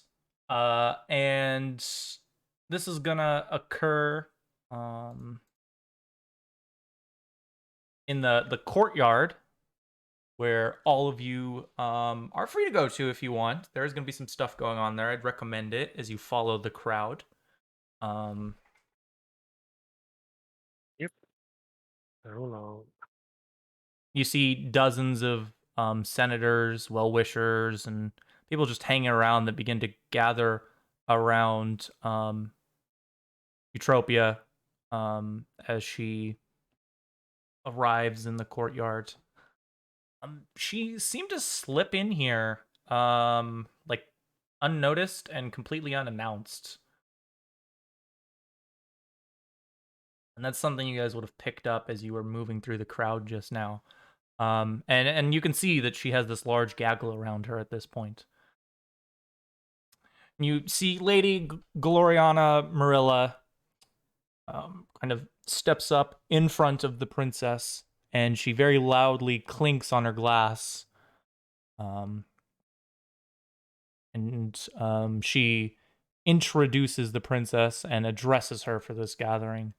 And you see space made for the princess.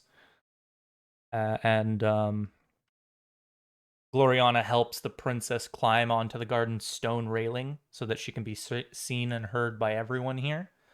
And the princess, now that she's on the railing, she says, "My friends, colleagues, and assorted enemies." And as she says each one of these, she looks at a different third of the room. "It's wonderful to see you all out in your finery beneath the beautiful stars tonight. With any luck, the weather will be the only thing that refuses to change this evening.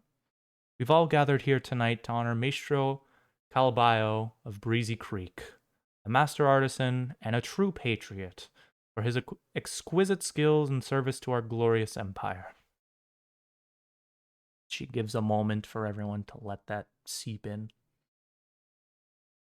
Master Calbaio demonstrates so eloquently the heart may be noble regardless of the stature of one's birth.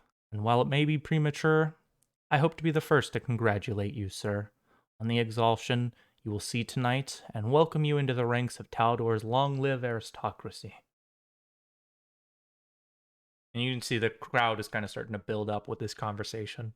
They're all getting involved with it. But we gather here to discuss matters of state as well, And just as the exaltation reminds us that our glorious empire must always look out into the world and refresh the greatness of its leadership, we must all look out into the world around us and see how it has grown. The child nations our empire birthed, Andoran, Cheliax, Lastwall, they've grown strong by examining the great traditions they inherited from our motherland and embracing those relevant to their new world while disregarding those that held them back. And you can see a lot of people are starting to pick up on what she's talking about now. So too will we, this very night, examine one of Taldor's oldest traditions. You all know the one I speak of. Eyes wide open, we shall examine it, to determine whether it held us back from the glory and stability our wayward states have found. Our obligation tonight is not about one person or one vote in the Senate. It's about the nation we love, and about ensuring the nation does not fall behind the times. We are the inheritors of the mighty Aslant, and I say that we must work together to avoid sharing the old empire's fate. Taldor endures! And you hear a bunch of members in the crowd repeat Taldor endures, especially like you hear every military member say that. And you hear a lot of clapping coming from the applause, from the crowd, a lot of applause. It's getting really loud. And even it seems to spill over just a teeny bit into the other rooms. You see some people sticking their heads around from either the Senate floor or from the Arcade of Triumphs, and they join in as well. You're sure a few of them don't know what they're clapping for, but they're joining. Othello will echo it too, because it's a Yeah. sentiment she certainly agrees with. He may put his monocle back on before offering his earnest clap. Can I get perception checks from everyone while this is going on? Sure. I just will definitely be earnestly clapping as well. Holy shit. Now I get Apparently- 19. Apparently, I was so entranced by that speech, I didn't see shit. Okay, Hey, Othello rolled well. everyone but Tychius notices some odd movement going on throughout the floor here. And everyone that succeeded enough to realize that there is one of these staff members that's moving around is holding this strangely colored alchemical bar. If you want to listen, because this was happening during the conversation, if you want to listen to it and be a part of this, you can. But if you want to go investigate what's going on with the staff member, you're welcome to. If you have knowledge nature or craft alchemy, you could give me those rolls to identify the bar. I do not. I don't think anyone does, but I could be wrong. We don't have a druid or an alchemist in the party. Yeah, I like all those It's excuses you possible guys for are people making. It's possible for lots of people to have those things. It's just Right? I've never played a Yeah. druid, and almost every single one of my characters has had knowledge nature. they had almost all of them had it at level 1 though. Yes. Tychus is a city boy. You don't got any reason to have knowledge of nature. There's not much Yeah. there's not a whole lot natural in Ustalav. At some point, Othello's going to ask you a question just because of something that she read about from the stuff, which will be a question. So, Lucia what? never actually left Apera in her life. Wait, what was that, Stephen? Well, I was saying, at some point, Othello is going to have to ask him a question because she read some stuff about Ustalav, and she's curious if something she read about actually exists. are the four of you going to do Ashton anything about cryptid. this staff member? Yeah, since Othello is the closest to him, he whispers that while he's no alchemist, that might be some sort of incendiary or acidic device that they've got. Okay, so we saw a serving member who had some sort of alchemical thing behind his back. Yeah, you see him, he's taking this oddly colored alchemical brick and he's moving towards some of the animals. Yeah, no, so, if you could shadow him, that would be great. I'm fairly conspicuous, so I don't think I could follow him without being noticed. She looks at you and she's like, "I think I can." Lucia is going to step up and go through the crowd My and follow that guy. I mean, you guys are all didn't part of the see crowd right shit. now. I'm just trying to Ventus see. is going to try to surreptitiously follow the servant. Athela is actually like listening to Eutropia's speech. No, that's fair. And realistically, we can only get one of you to move through this crowd, so you'll have to make a decision there. I didn't see anything. This one's up to you guys. I mean, I think that Athela, she saw the guy with the oddly colored brick, but she paying more attention to the speech. That look is too conspicuous to follow someone without being noticed, so probably. At home, he's not going to be noticed. He looks like he belongs. So Ventus. It seems like Okay, then, Ventus or Lucia sound like the two options. Ventus, you can follow him. Does Ventus want to? Yes, Ventus wants to. Cool. Yeah. You walk up to the man, like you see him walking towards. You can intercept him on his way towards some of the animals. What do you do when you get up to him? It's just a staff member. Can I make a sense motive check to see if he's like under some sort of influence? Yes, but I do want to throw something out there. I do prefer that you guys just tell me what you want to do, and then if I think a check is needed, I'll tell you what the check would be. Oh, okay. Just for future reference. I know you didn't know that. There's no problem with that. Yeah, give me a sense motive. I'd also allow craft alchemy.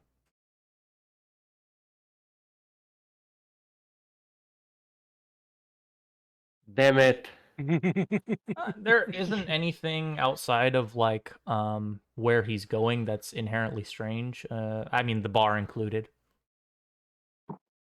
Say, I'll ask him what's the surprise you've got planned. The man looks caught off guard a little bit. Surprise, sir? What do you mean? Have I done something? He seems genuinely concerned. Well, isn't that some sort of oh,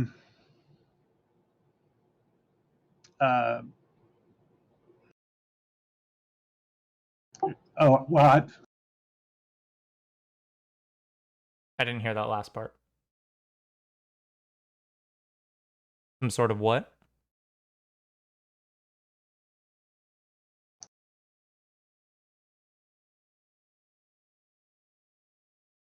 Hello? oh no, you didn't do anything wrong. I just want to be in on whatever's happening before. I don't like surprises.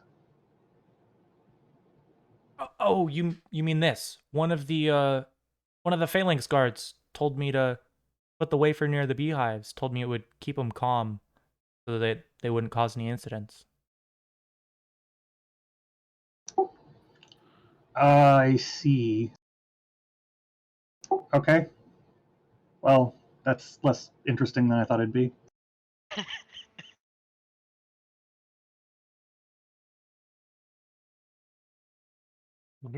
And then I'll stop paying attention to the servant and look back at the go back to focusing on the princess.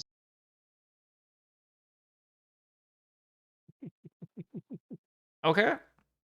I'm not sure if he's telling the truth or not, but that actually sounded like a pretty believable explanation. Question of whether it's a fake out or if we're about to go. Oh God, not the bees! Okay. I mean, this no one pays, though. It probably is going to be, oh God, not the bees. I could see it being a fake out too, just to Yeah. throw everybody, but we'll see.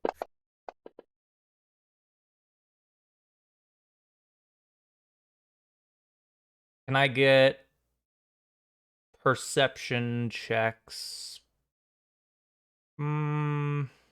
Specifically from Ventus. Okay. That would be great. Oh, Can't see shit, Captain. Holy shit, these dice hate us. Okay. They really do. We have rolled garbage. Interesting. This is why we need a plucky halfling. What a halfling do for us here? I don't see what That- connection do I have. No, because you see, a plucky halfling always makes the dice roll better. That's just how the universe works. Yes. Fair. Ventus, for the next 2 social rounds, you're going to take a -2 penalty on any of your rolls. Sad face. As people take note to you not paying attention to the princess's speech.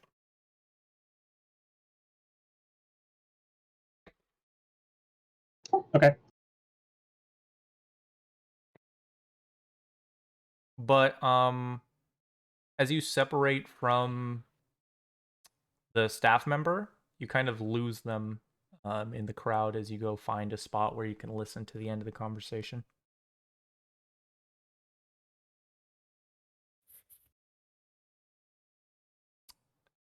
And each one of you can put 100 experience on your character sheet. If you don't know how to do that, what you do is you would go to the main tab on your character sheet, hit the little microscope next to your class and level, and then there's XP and XP needed. If you haven't set your XP needed, it's 2,000 for level 2, and your current XP should be set to 100. Okay. Yeah. All right. Here's a question. I'm not gonna give too much until I get an answer, but I might, depending on my answer, I might give more.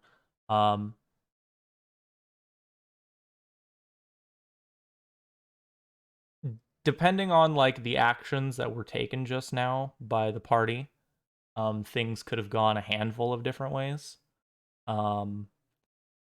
If they go a way that isn't immediately apparent, but won't matter in the long term, would you guys like me to give you the information? Like, there's stuff I can tell you about this encounter that might be interesting to you guys as players, but won't actually have an effect on the campaign because of the outcome, like beyond what you've already achieved. I would be interested. I wouldn't mind hearing as long as it Yeah. doesn't spoil anything else. I would be interested in that too. I'm interested. Okay, Yeah. cool. It's Twitter. so much better when it's anonymous. I'll give you a little insight into what just happened. That guy was going to put that bar there, and it wasn't going to be good. But you did interrupt him, and he's not putting that bar there anymore. I'm not gonna say you did a good job, because with the outcome, with the way you left it, I kind of just left it up to a roll for the NPC with the bar of whether or not he would go put the bar down. Whether he was still feeling ballsy enough or not.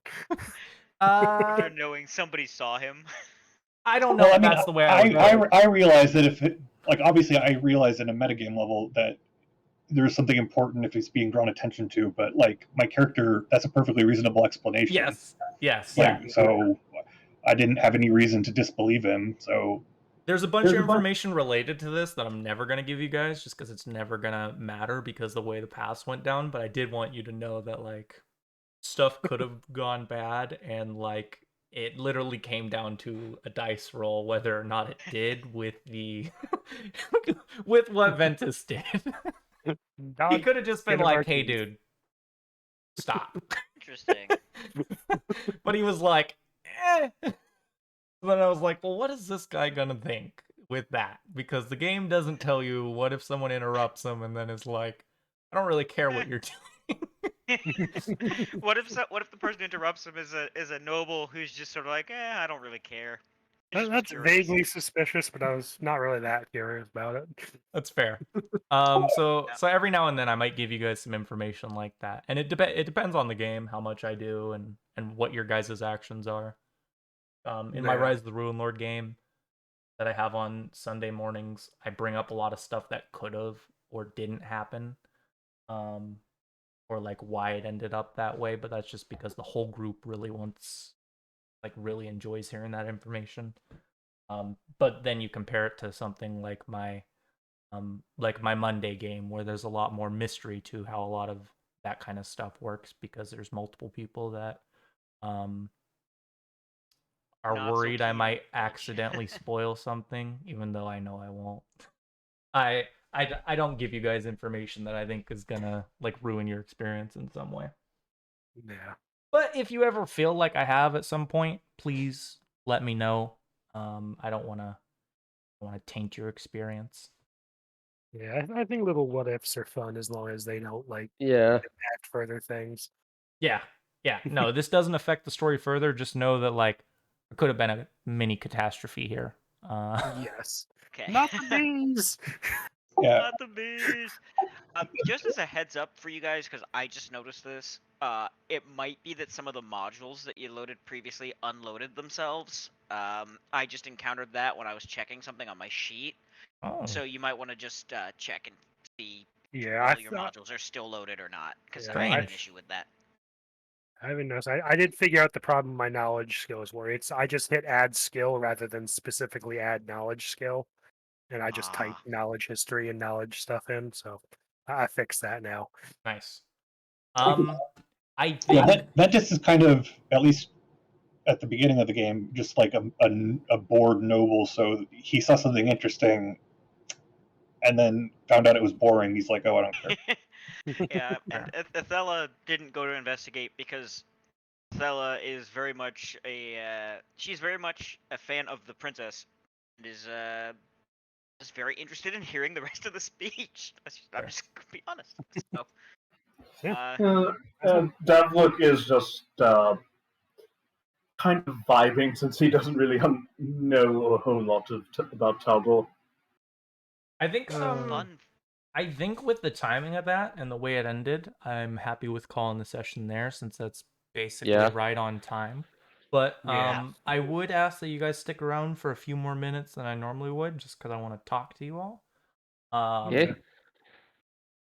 Abnormal stuff. Let's get that out of the way first. As I've brought up in chat, there's some weird stuff going on with my schedule. So like until the beginning of January, every session is like a maybe. And to be honest, with the day of the week that we play, it's probably not.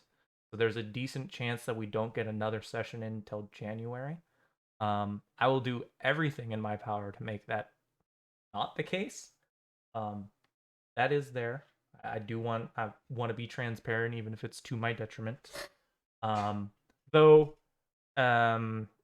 I am willing to, if we ever have the time for it. I don't think we will, but if we do have the time for it, I'm okay with trying to schedule games that aren't necessarily on Fridays. Because I can end up with some other days off. I just won't know what they are in advance. It'll be like very last minute stuff. Yeah.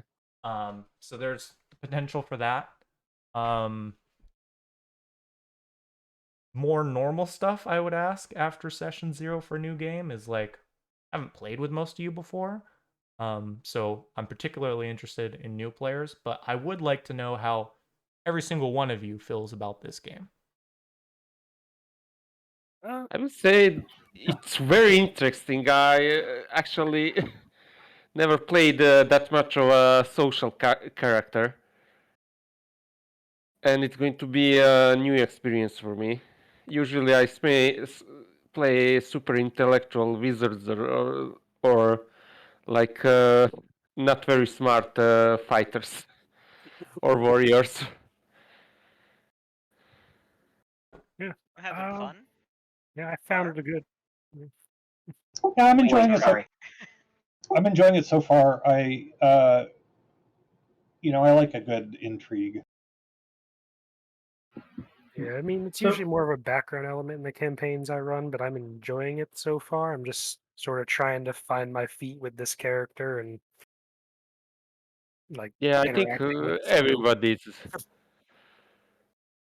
everybody's usually pretty quiet in the first few sessions. Then, when I get the feel for the character, I get pretty annoying.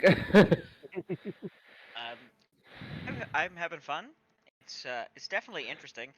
It's kind of funny that despite the fact that this is actually every one of my characters in of Jacob's games have charisma as one of their major stats, but this is I think Othello might actually be the worst of them at being a face. Like I almost always play people who are good at talking, and this is like Othello's still good at talking, but it's just an interesting experience. So, she's very martial, which is going to be fun. Differently, will also be fun. Really cool. There was a lot of really cool world building. I mean, and sort of scene setting in this session, and I appreciated a lot of that. 'Cause it definitely gives you a really Yeah, me too. really good picture of Taldor. Mhm. Outdoors fucked The up, the but in like a more grounded way than a lot of places. Yeah, it it's also fucked up it in also some was very neat. familiar ways. It was also neat though because you also saw a lot of you saw a lot of the shitty parts of Taldor. You also saw some of the good of Taldor, like the fact that this festival actually exists at all and what it commemorates. It commemorates the fact that our people, our ordinary people, are worthy of becoming nobility and ascending, and and the whole idea of this a festival about celebrating the fact that everyone has that that anyone can value like that. The festival itself is a positive thing. Yeah. I just thought that was actually, and that's the purpose of this whole festival thing, is to gives a lot of people access, and it also commemorates that anyone can be of great value to the nation. So you see some of the good, of Taldor as well as the bad of Taldor, and I liked that. It definitely helps me solidify my dude's characterization, just getting all that scene dressing and sort of helping me place him in my head. I'm glad to hear it. Yeah, definitely think that this is quite interesting departure from the usual sort of characters I play. But I'm definitely interested to see how it develops, especially with the being a slight bit of an outsider. Really do um, while a lot of the session was spent on just scene setting. It was good scene setting, and I'm thinking that now that we've largely set the scene, the next session we could probably get more invested into the roleplay. Yeah, there's gonna be next session. There's gonna be, just because the amount of time you're supposed to spend in here, there's gonna be a lot more of what you guys got here at the end. Because I know it was like a little less than half the session was spent on this. To be honest, I didn't expect us to spend as much time as we did. Just bullshitting around the table at the cafe. But it Yeah. seemed to be like it was really good. Like there's a bunch of It was stuff that good came out there that bullshitting was around. really good for the story. So I'm glad we did.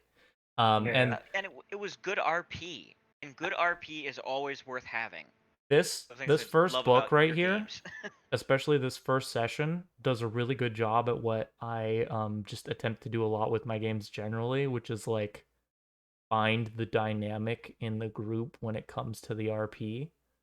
Because I mean, really, that's what drags the vast majority of people into this game and gets them invested. And this game is this first book is just like made around that, which is great. I fucking love it. Yeah, Like, it's interesting because by now, even with the discounting the world setting, uh, in normal games, in other APs, you would be fighting some goblins or something by now. But right, it would have been this just is a nice departure, I think. Just been a session of I- goblin fighting would be session 1. I think at this point in Wrath of the Righteous, either Discari or Cormaz do whatever is already like yeeted you underground. Yep.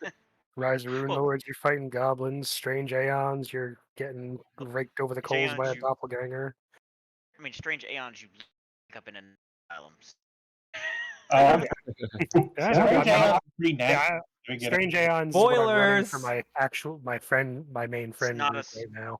All of this not is a- spoilers. All of it is. Really, a spoiler. That's literally the page 1 of Strange Aeons. Still a spoiler if you haven't played it. I'm sorry. Yeah, like in Wrath of the Righteous, at this point, you've got the Demon Lord ripping open Canabris and Oh my throwing you god, down what a did I just say? giant tunnel. Stop! Bad! All of you. All of you. Every single one I of you just- fired. I just said that Strange Aeons is really hard at the beginning. Okay. That's okay. I'll accept hope- that one. Hope that everyone will be here when we resume, in a month and a half if we Yep. can't play sooner. I mean, It you was a fun guys- session playing with all of you guys. if you guys Yeah. enjoy the dynamic we had tonight, I am confident in saying that, like, even though I know quite a few of you feel like you don't have a grasp on your character, that tonight was really good, like, from all of you, and that's not something I can normally say. That's very uncommon for session 1, saying that, like, there's a good group dynamic going on. So if you guys can be patient, I feel like we have, as long as you guys can really stay in for the long-term commitment, I feel like we have a really fucking good group right here. Yeah. Good Cheers to to play that. with all of you. Yeah. You were all fun to play with, guys. Yeah, you guys were all Yeah. great. Thank you so much. All right. But with Yeah. that,